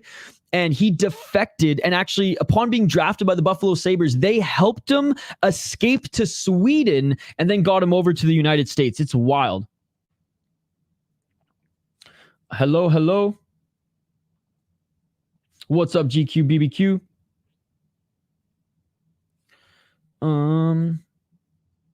Long day ahead. Yes, sir. Yes, sir. Is it too early to start drinking, y'all? For me, it is. I still got to get another cup of coffee in me. We will finish this, guys. I just want to catch up on some of your comments. What's up, No Chill? Good to see you. Good to see you. That's what I thought. My head canon is Alex KO's Khalil in the first round. No DMG. That makes quick turnaround in heavyweight in November. MSG against Tom to surpass Izzy in activeness with 5 fights in slightly over 1 year, 1 week. It's not out of the realm of possibility. Personally, just to comment on that, I don't want to see Alex Pereira going to heavyweight. I really don't. I would rather see him just continue to carve out a legacy as a 2-division guy in, well, obviously he already did it at middleweight and now in light heavyweight. And I think people, I mean, look, Khalil will probably get rocked, will probably get knocked out. I don't think it's going to be as quick as people think. I think we are going to see a little bit of fireworks, at least in the first round, but I could be wrong. I could be wrong. Good to see you, Scooby-Doo. Yeah, Mogilny's the man. Yeah, I thought Stephen Struve was pretty good. He wasn't anything special, but I thought he was pretty good. PFL was kind of weak. Yeah, it wasn't the best card yesterday. It wasn't the best card. Yeah, we're not doing BYB today, man. We're already late to it, and yeah, it's not happening. I wore 89 when I played because of Mogilny. Let's go, dude. Let's go. I loved how he got, what was it, like 50 goals, 50 plus goals with the Canucks, signed the deal, and then I don't want to say took a step back, but definitely was like, I made my money, bitches. And you know what's cool? When he was sent to the AHL playing with the New Jersey Devils, dude, he took care of the boys. He bought them nice suits. He bought them like computers. Like he took care of his teammates, which is really cool. I'm gonna make some bacon and Cuban coffee. I think he eventually gets caught, but I again, people are just completely writing him off, and like he's fought some. I don't know. Maybe like I do like Khalil Roundtree, but I'm not like a fan. Like a lot of people are fans of their fighters. Like I am a fan of the sport more than fans of individual fighters. I don't root for fighters. I root for good fights. And I truly think that this will be a good fight. Having said that, like eventually I think he's going to get caught. But he's going to try to leg kick Alex. I know it.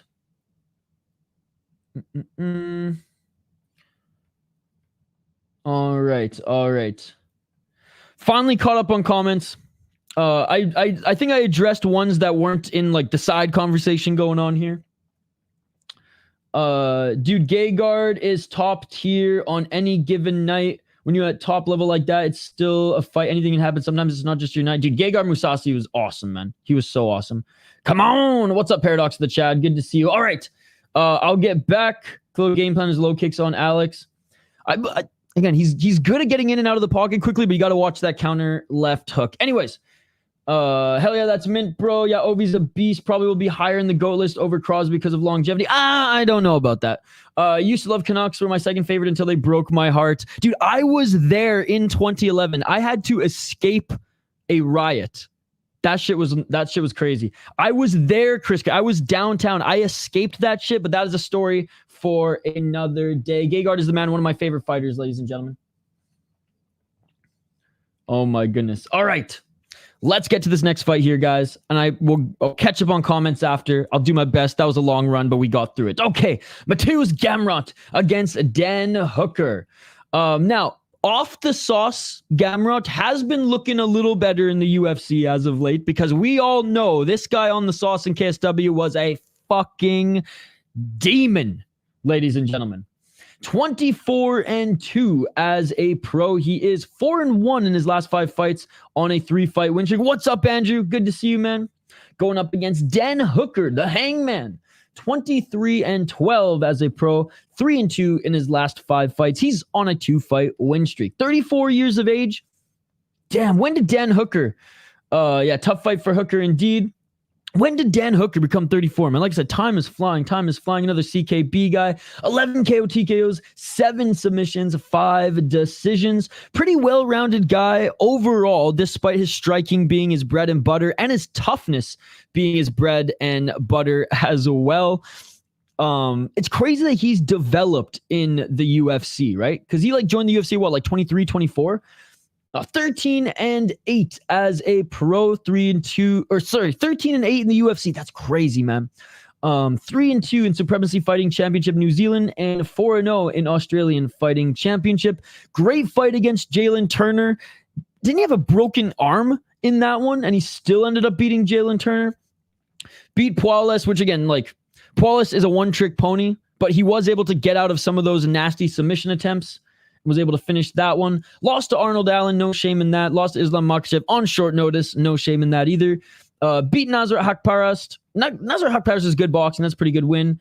Lost to Michael Chandler, but Michael Chandler was buzzing at that time. I mean, you look at the guys he's lost to recently. He's only lost to the top of the respective divisions, and Mateusz Gamrot is at the top of the division right now. So this is going to be a tough fight for him. The Poirier fight was an awesome fight, and that just showed how tough he was. Beat Paul Felder, Ala Quenta, and James Vick, but all of these guys were kind of towards the end of their career at that point. The Gilbert Burns win, though, that has aged beautifully. Same with the Jim Miller. Same with the Mark DeCasey. So, again, when he took that step up in competition, he hasn't really been able to get over the hump, but with all that experience, maybe he can now. Having said that, he has been injury riddled the last 2 years. He's had fight canceled due to breaking bones and freaking training camp and things like that. So it's going to be a tough one, especially for a guy, Mateusz Gamrot, who's pressure, pace, and an incredible grappler. Now, Mateusz Gamrot's boxing, like, his hands aren't as bad as people think. Having said that, I don't think if this does just stay on the feet, which it's not going to, this is a Gamrot fight. Hooker does have the striking advantage. I don't think his, like, takedown defense is as bad as people think. I believe it's 80% in the UFC. But having said that, Mateusz Gamrot, he's great at grabbing, like, the body and just dragging to the ground or getting the hooks up against the cage and sweeping the feet and then just mauling you. Mateusz Gamrot, let's take a look here. 33 years of age, again, former KSW champ.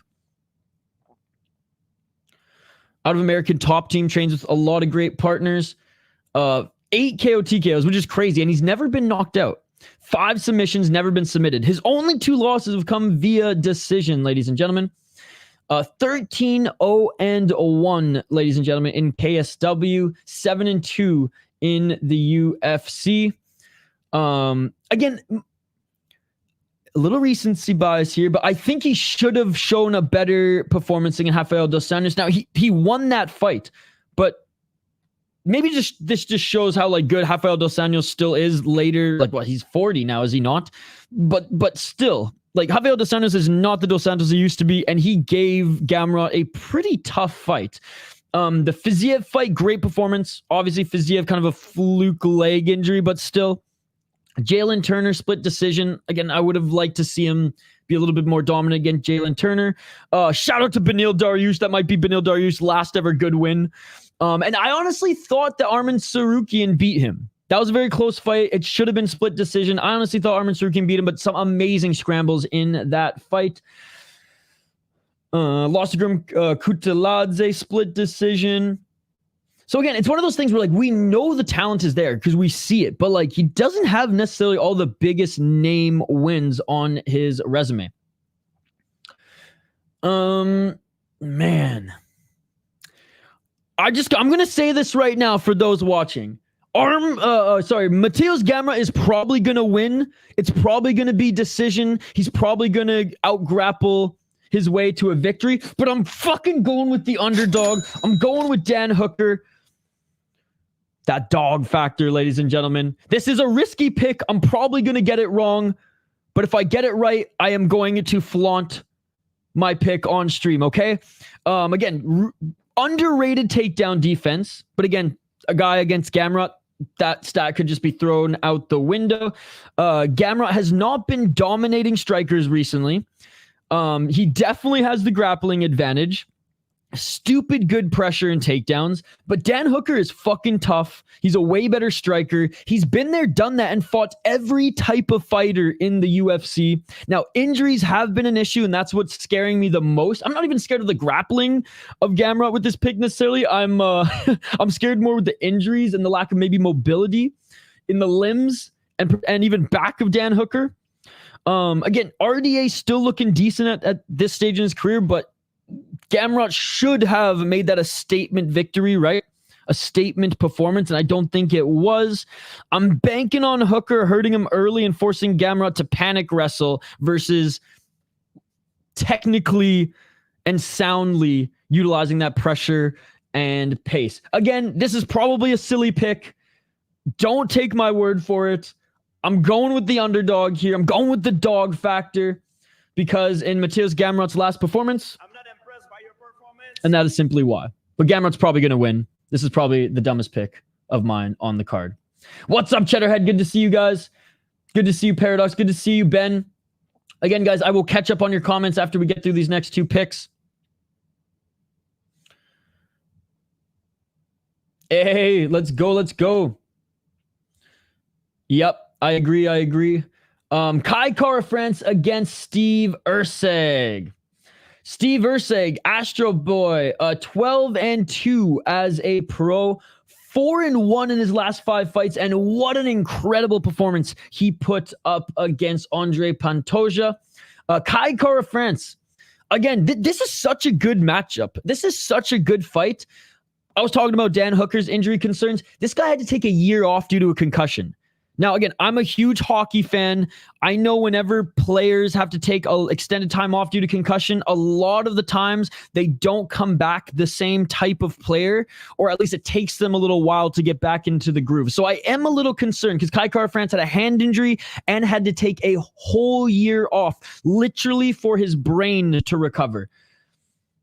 So that's not very good. However, at plus 190, assuming that he is healthy, good value, man. Good value because he is a tremendous fighter. He's got incredible takedown defense, and his boxing is really good as well. And he actually has some power for a flyweight. He should have beat Amir Albazi. He should have beat pistol whipping fucking Amir Albazi.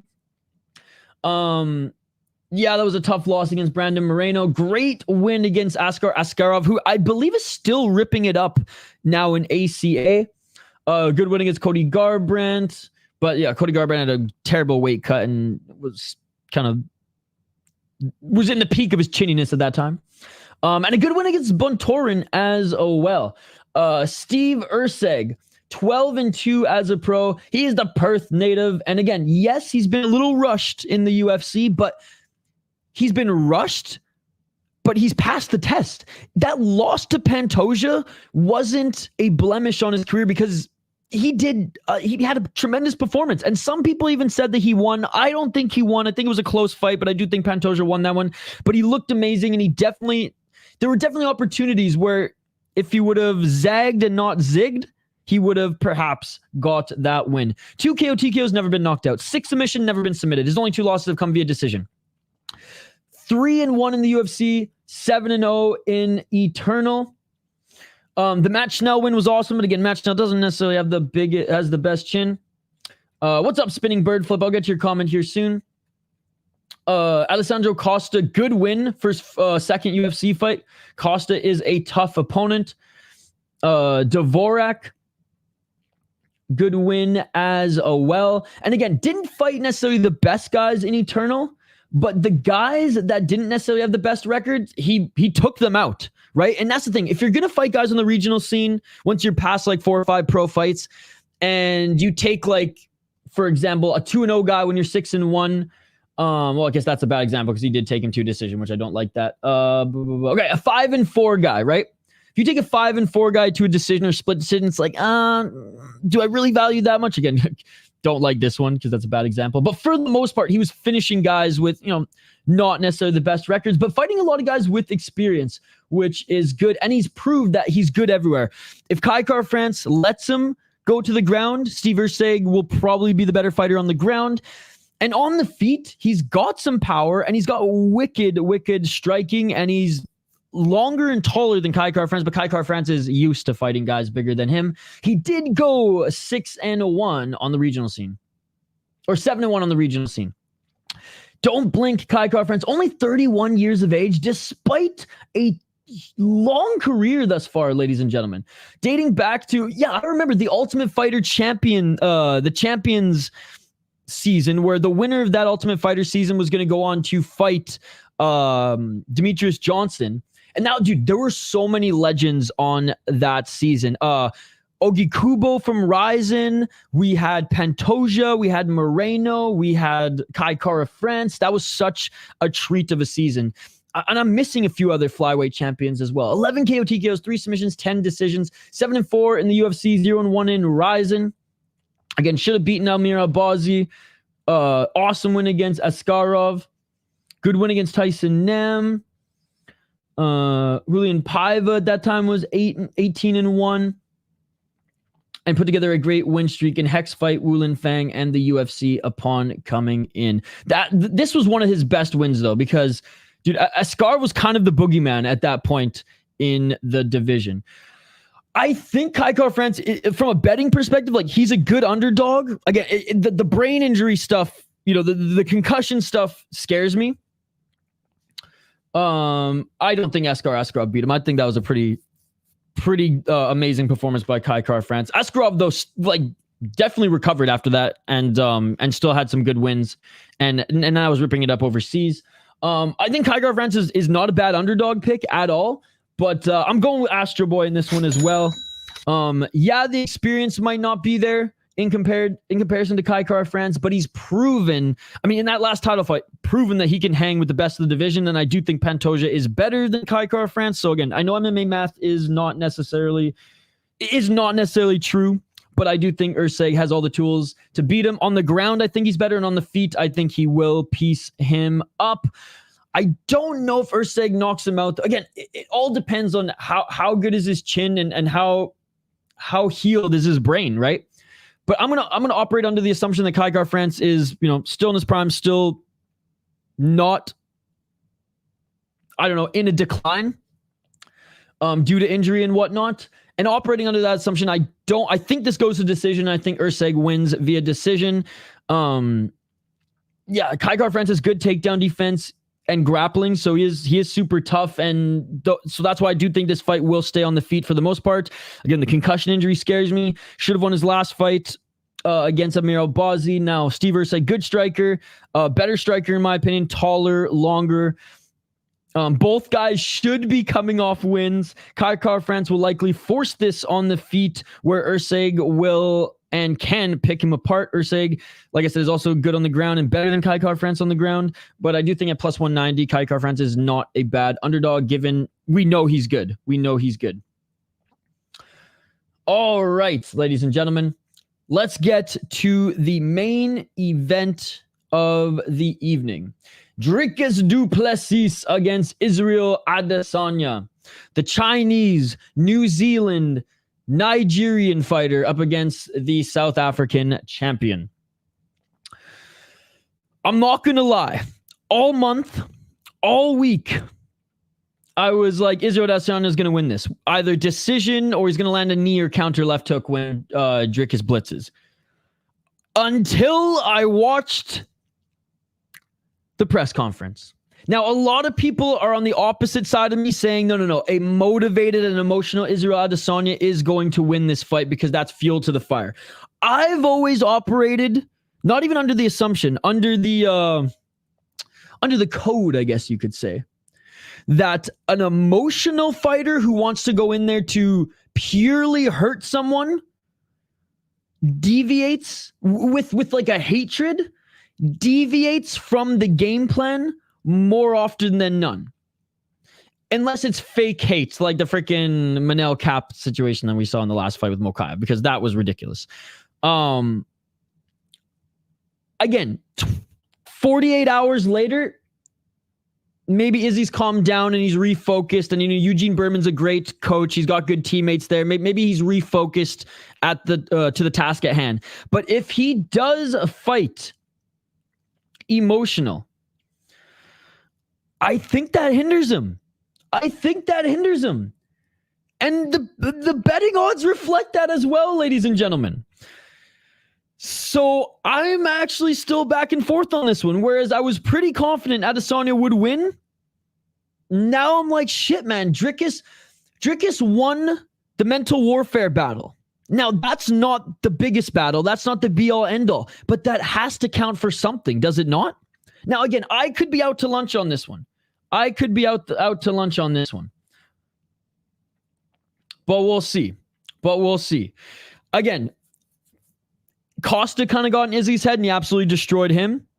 But this one just feels a little different. Whereas Dricus du Plessis is kind of just the same calm, cool, collected, confident guy that he is in all of his fights. So, again, I could be out to lunch here, but I do that made me at least sway.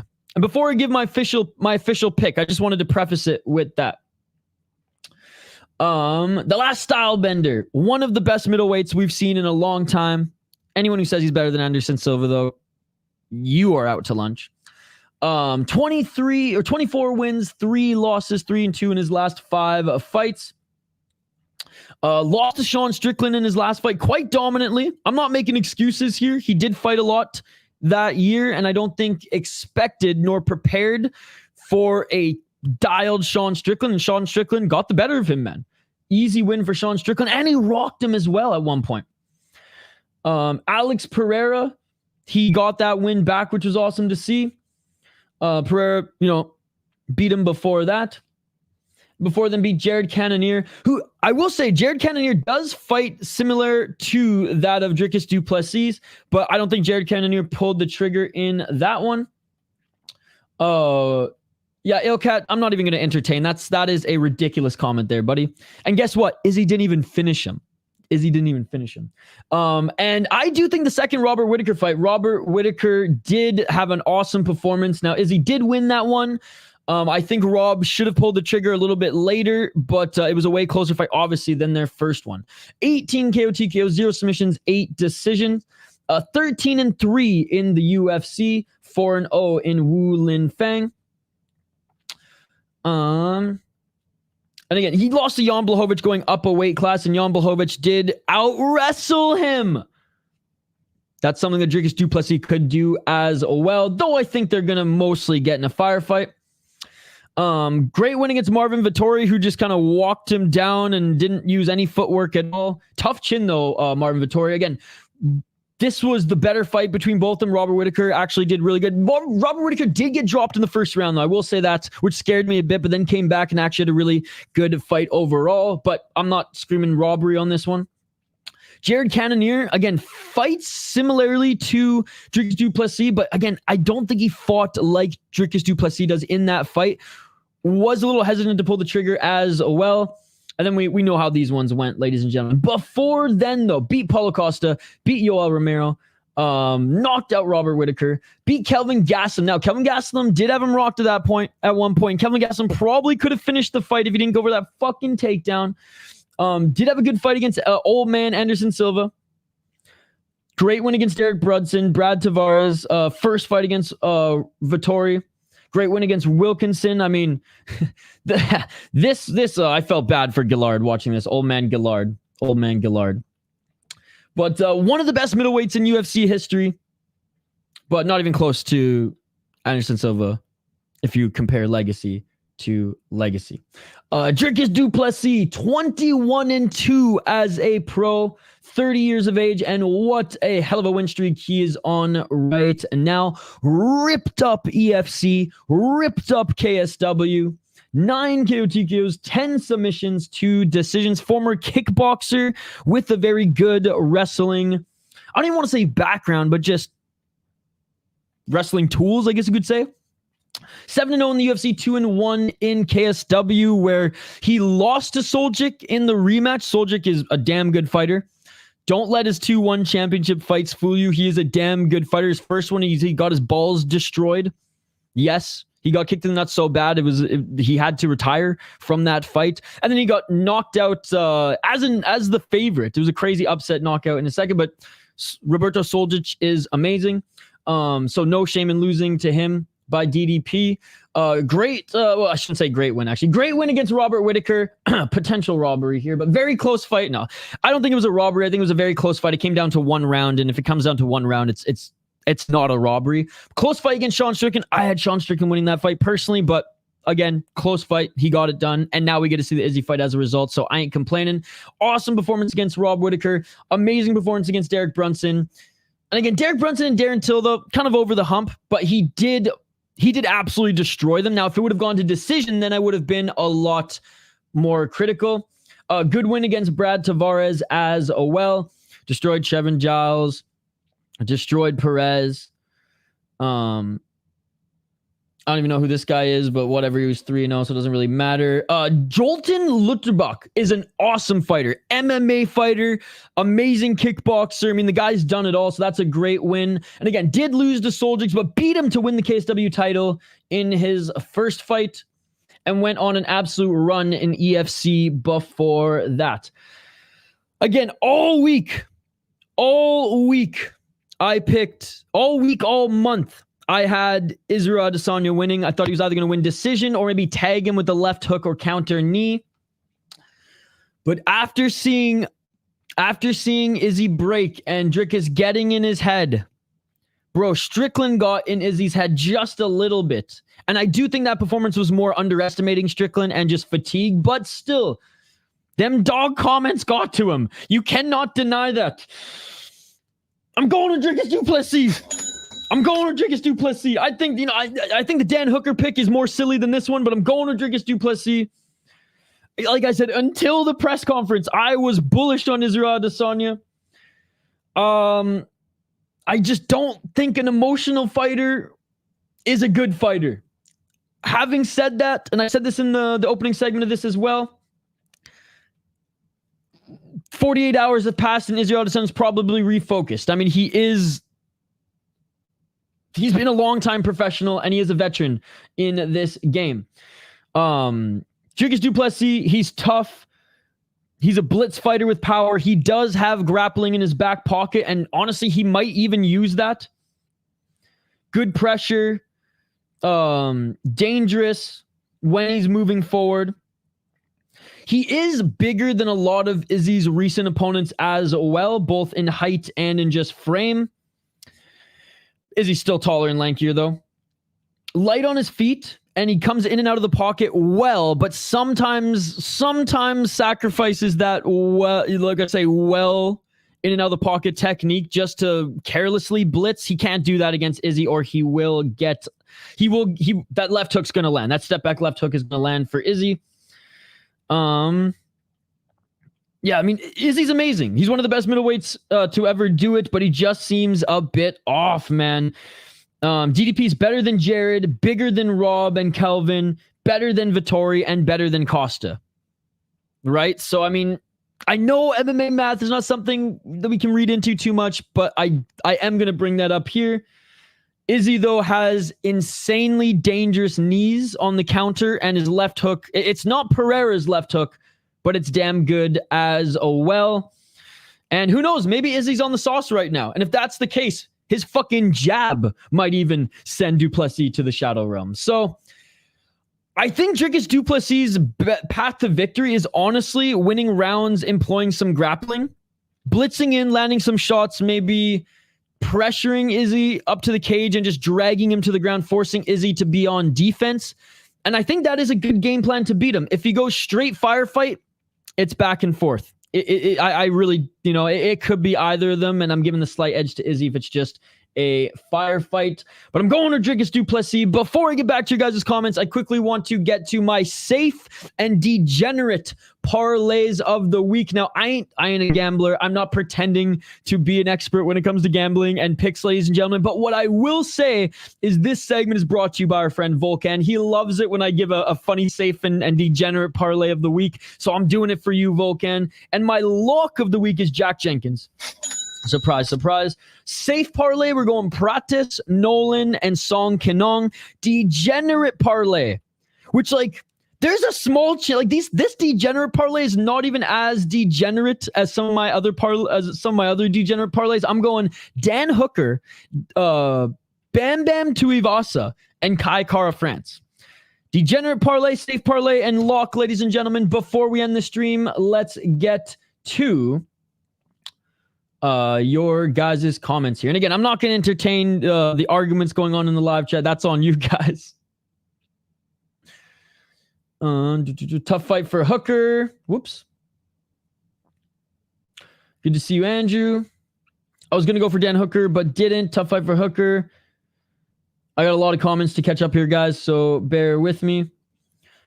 Yeah, Andrew's always here helping us, or hanging out with us. He fell in a bucket of ink. Well, definitely had some dogs and Burrows, Kessler, BX, to the Sadim bros. Absolutely, dude. Absolutely. A little bit of Yannick Hansen as well. Yes, Al Quintacel's house is here in New York. He flipping mansions. Oh, whoops. Oh my, that's nuts. Definitely come back to the Vancouver Ride story next stream or something. Absolutely. Do you think Rakic has a good chin? Yuri KO'd Volkan, but TKO Rakic and not slept. I hope he wins against Magomed, but I think we'll see more grappling from him as Rakic has the leg hits. I do think Rakic has a good chin. Like, I don't think he's chinny. I think just like Yuri hits fucking hard. Pikachu, what's up, Paradox? Dan Hooker's such a damn dog. I do think you lost the Armin fight as well. Gamrot striking has improved. Yes, it has, Dash. Yes, it has. Dude casually spars with two guys, 2 weight classes above him. DDP and Ty had a 500 bet on rugby. DDP officially won. My gut and my mind eyes are telling me Hooker by decision. Yeah, dude, Chris Gray, it's awesome. A fellow Vancouver Islander, man. I love that. Let's go Hooker. Home advantage and damage-based scoring. Well, it's not really the home advantage. He's from New Zealand, but yes. Hooker's washed, and he relies now on his chin. Definitely not his prime anymore, and I wouldn't be surprised if that Jalen Turner war took his chin now. I don't think he's washed. I don't think he's in his prime anymore, though. Like, when I hear the word washed, I think, like, Tony Ferguson, BJ Penn, you know, mid-decline sort of thing. Oh, thank you, buddy. Hey, you seem like a stand-up guy too, which is why I love supporting your channel. And it's great to, and that's why, like, I can't wait to actually connect and have an interview with you and hear about some of your pro fight stories, my man. Maybe it's just the buds talking. Hey, that's okay. That's okay. 6 p.m. Eastern, Andrew. Armin should be like on a 10-fight win streak. Hey, love you too, buddy. Oh, Ghost of M Strain. Hooker out, Ige in. Let's get on the piss tonight. 31% THC. Damn, that's a high percentage. Yeah, Dan's already 34. I see Gamrot controlling Hooker and Dan cutting him from the bottom. Ooh, with like a nasty elbow. Now the tats are a superpower. This fight's aura's off the charts. Chris will probably be 4 bevies in before the card starts. Hopefully a blackout before Izzy beats Dricus. Armin is good for now. Yes, he is. Good to see you, by the way, Cheddarhead. Thank you so much for being a member, as always. Hooker's going to smash Gamrot's head into the Monster Ken logo with an elbow. Mateusz makes fights close sometimes.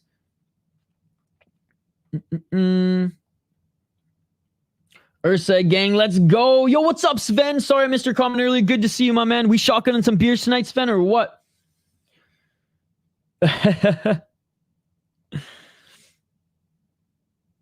Dude, that's cool. Chris Gray, yeah, and Docs, you guys are homies. That's awesome to see.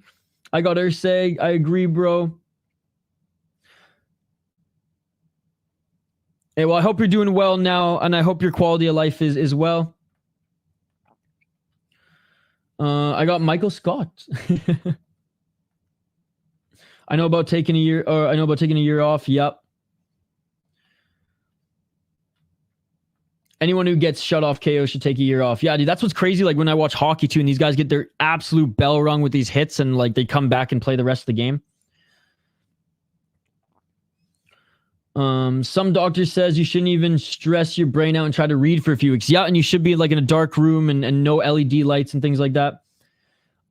Spinning bird flip, good to see you. Erceg gonna stop Kai in the 2nd round. Very close fight. 3rd fight this year for Steven. Yeah, just let the brain rest. I have to have finishes on those guys for sure. None of the matches have started yet, Andrew.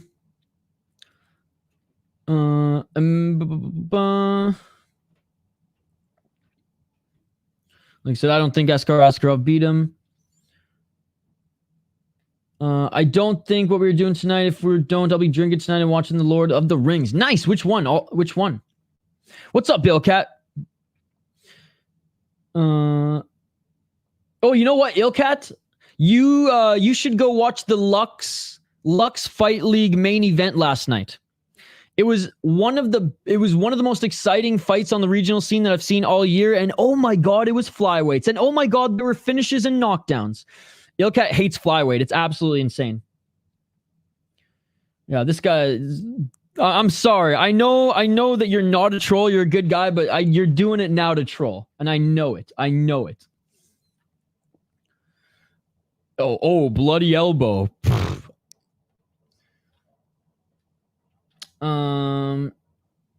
Izzy's a child of the land, a child of the earth, actually. Like, pick a country, bro. You should just a press conference has no bearings. Again, I beg to differ. And again, because he's that much of a professional and it's 48 hours later, it might not. You're right. But it's definitely something to note. That's an adrenaline dump. He's gonna be flatter than JJ Aldrich. I am reading through the comments, Andrew.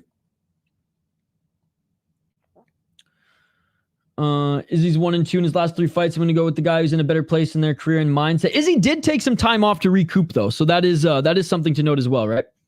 Sounds good, buddy. Have a great stream. Thank you so much for hanging out. That's true. But he very close fight, and MMA math sometimes doesn't always work out. Hey, cheers, buddy. He cried and ran off.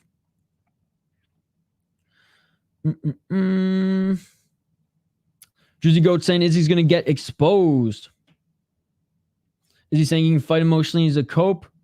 Andrew goes hard sometimes. Yeah, I'm no expert. I'm usually wrong, Lord of the Pies. 9 times out of 10, I'm wrong. If Izzy can channel his emotions, he nukes DDP. If he can't, he's going to get stopped in the later rounds. Yeah, cheers, buddy. Nothing but positivity here from Exploring the Car. I love that. Andrew's king of going hard in the paint. Juicy saying crying like a bitch, can't stand up. DDP gonna ragdoll that. Well, I mean, I do think Izzy can stand up with him. Izzy decision. As a fellow Andrew, sir, you are a gem. Just don't let Izzy see his parents on the walkout. The Silva comment by Ilcat is the richest comment I've ever seen. I have a weak heart since I'm a kid, Asta. I'm a kid at heart too, Andrew. Izzy will at least go for it. He needs to win to override the crying. So because of that, I just can't see him not losing. That will fuel him to oblivion. We're about to see the most motivated, calculated Izzy. I think we're either going to see the most motivated and calculated Izzy, or again, an emotional Izzy. Maybe draw it in a way here, guys. He has to go after it like he's fighting freaking Rob Wilkinson. Bro, Rob Wilkinson, by the way, last night looked awful and started World War III in our live chat too. Izzy's right pec seems a little puffy again. I could totally see a freaking draw. DDP for sure. I've never seen any fighter like that emotional at a press conference. I mean, Chiesa, you don't ever talk about my mom like that.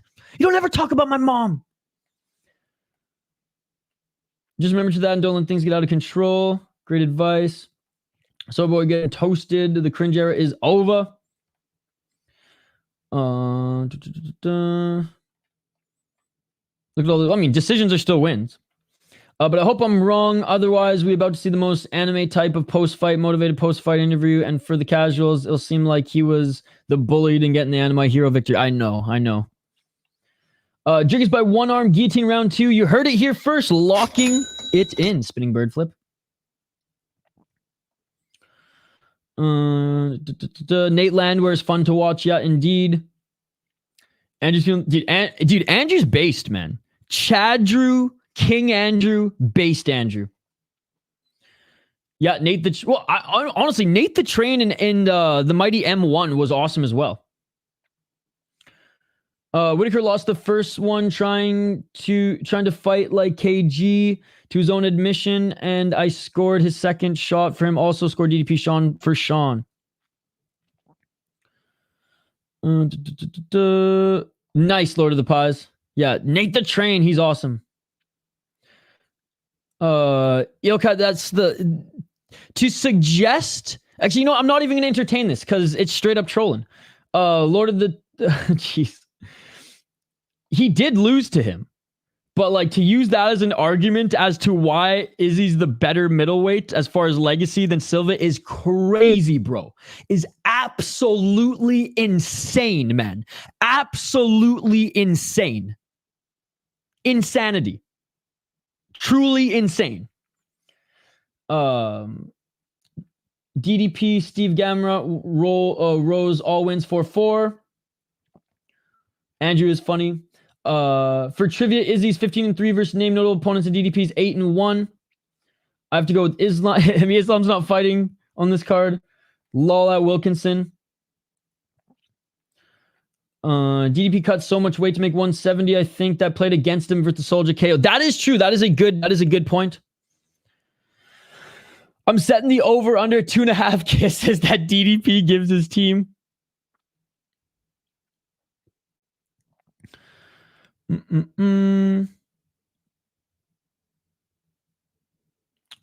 I'm good, Andrew. Busy ass day trying to get everything before the fight start. Gonna miss BYB.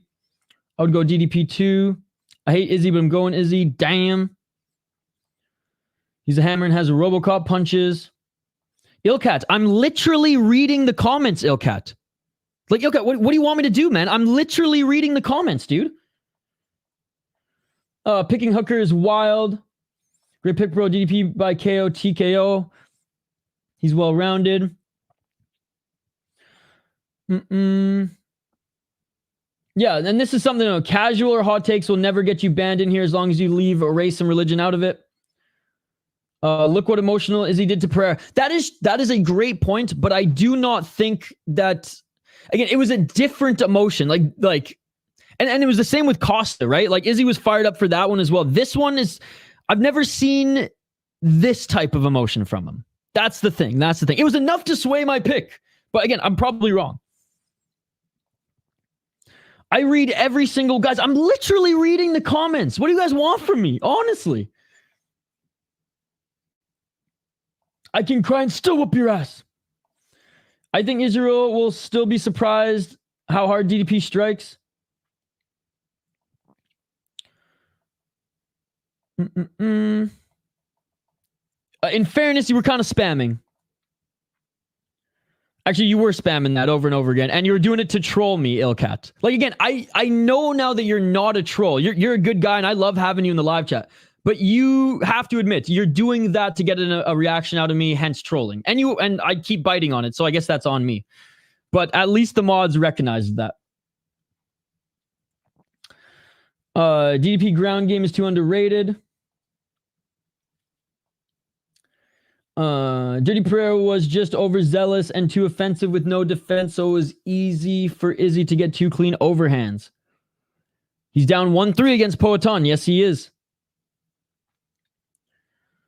I don't see Dricus checking any kicks and getting forced to wrestle. Poor Vittori took an L last night again. I have had DDP KO round 3 for weeks, and there you go. Austin, not by me, Ilkat. Because of Poatan's overzealousness, not because Izzy actually beat him. He was just attacking too much and got caught. Pereira is the highest ranking. He's the best of me.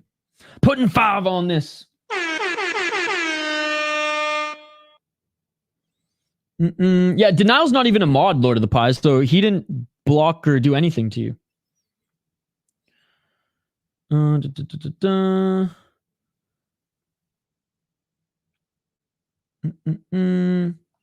DDP by guillotine. Can't find a one-arm guillotine prop.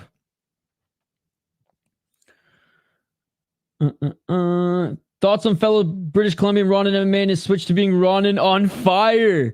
Dude, I've actually been supporting Ronan MMA for a while. I know he's kind of gone more on a, like, less MMA, more political, but honestly, he knows his shit. And I'm happy to see him. Dude, he's surpassed my channel in a month. He went from like 5,000 subs to, I don't know, he's probably at like 15,000 now because it's going up like a couple thousand every day.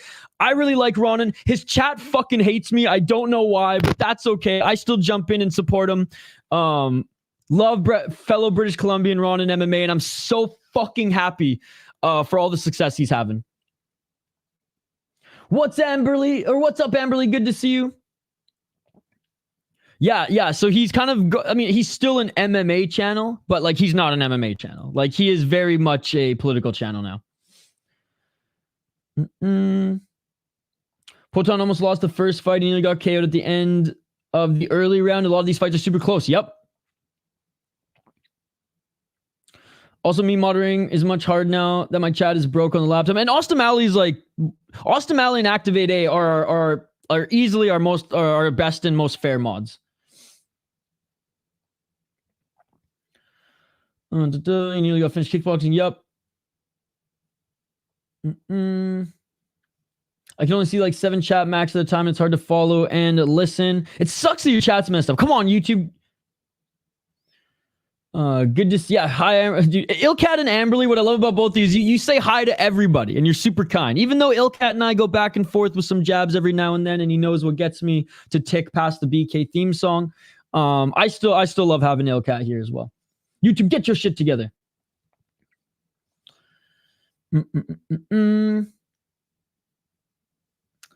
Have they fucked with the card time to suit us viewers like London? I'm sure OZ cards were early morning for UK guys. So yeah, it is early morning. I believe the prelims start at 8 a.m. for those in Australia, since it's 6 p.m. Eastern for us. Hooker gonna sleep the fraud. Ganskow, I picked Dan Hooker to win too. Yo, Ganskow, by the way, bro, I know you were watching CJI last night, but the main event for Lux, the event that Ilkat refused to watch due to weight class, was one of the best title fights, one of the best full mixed martial arts title fights that I've seen on the regional scene in a long time. It was incredible, dude. Absolutely not. That is a crazy take, bro. God fucking damn it. I'm gonna be breaking shit now, Ilkat. I'm gonna be breaking shit, brother. That is insane. That is insane. That is absolutely insane, brother. Holy fuck, bro. He made me snap, guys. Bro, even Phony Turgeson didn't make me snap. Even JL didn't make me snap. You've successfully trolled me to the point of me snapping, brother. Holy fuck. Anyways, let's keep going. I know, Denial, you weren't even being rude. Hope you're right, Ganskow. Yeah, I never answer any calls on Discord, by the way, for anybody who tries calling me on Discord. No worries, Amberly.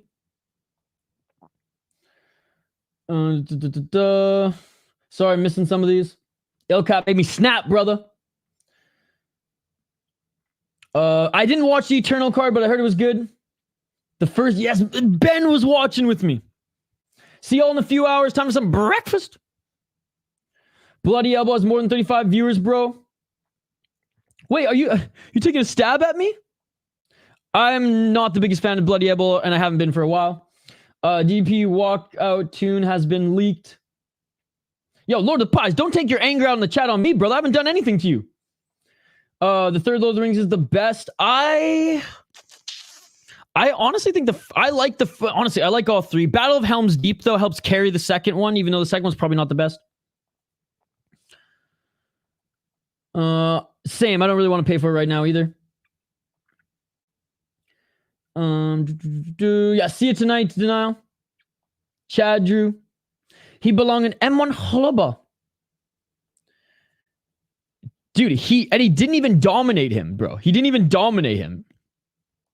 Yeah, Ilkat, insane take, brother. And yes, you have successfully trolled me today, Ilkat. Pat yourself on the back. You got me to sweat. You got me to almost break my keyboard. I hope you're happy, brother. Yo, been lurking in the background, finishing off some work.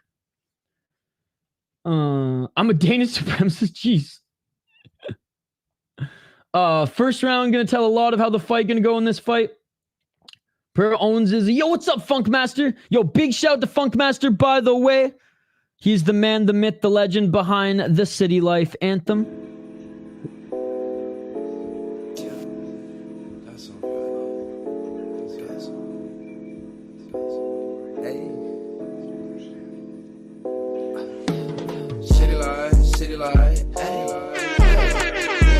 Shout out to Funkmaster. Good to see you, buddy. We were asking about you yesterday. We were like, oh man, we missed Funkmaster. It's been a little while.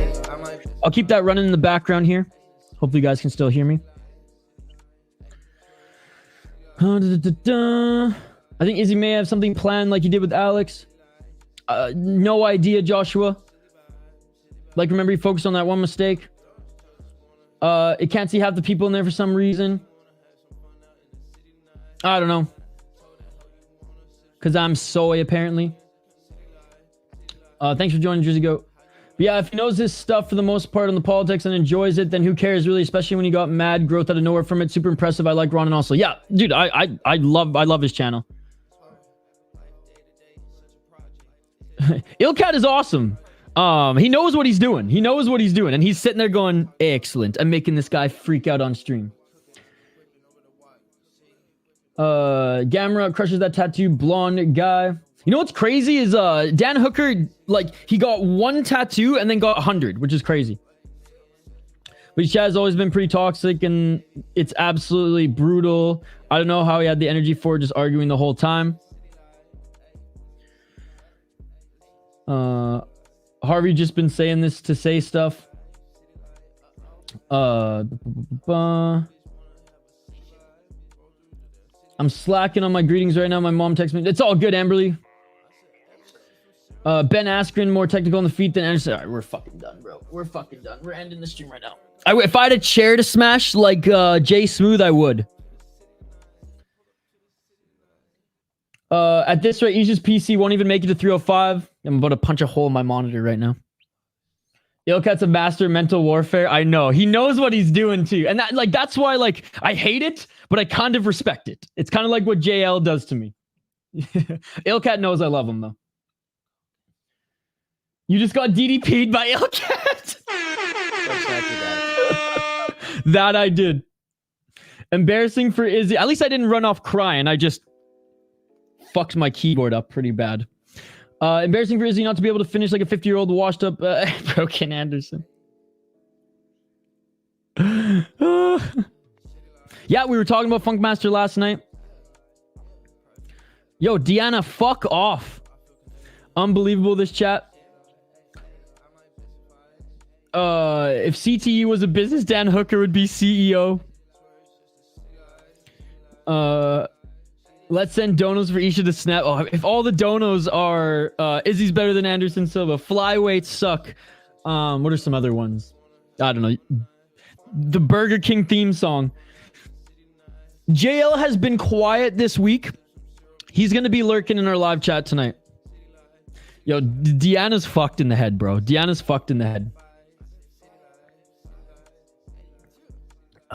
Deanna is literally some shirtless fat dude in their basement who is way too infatuated with me.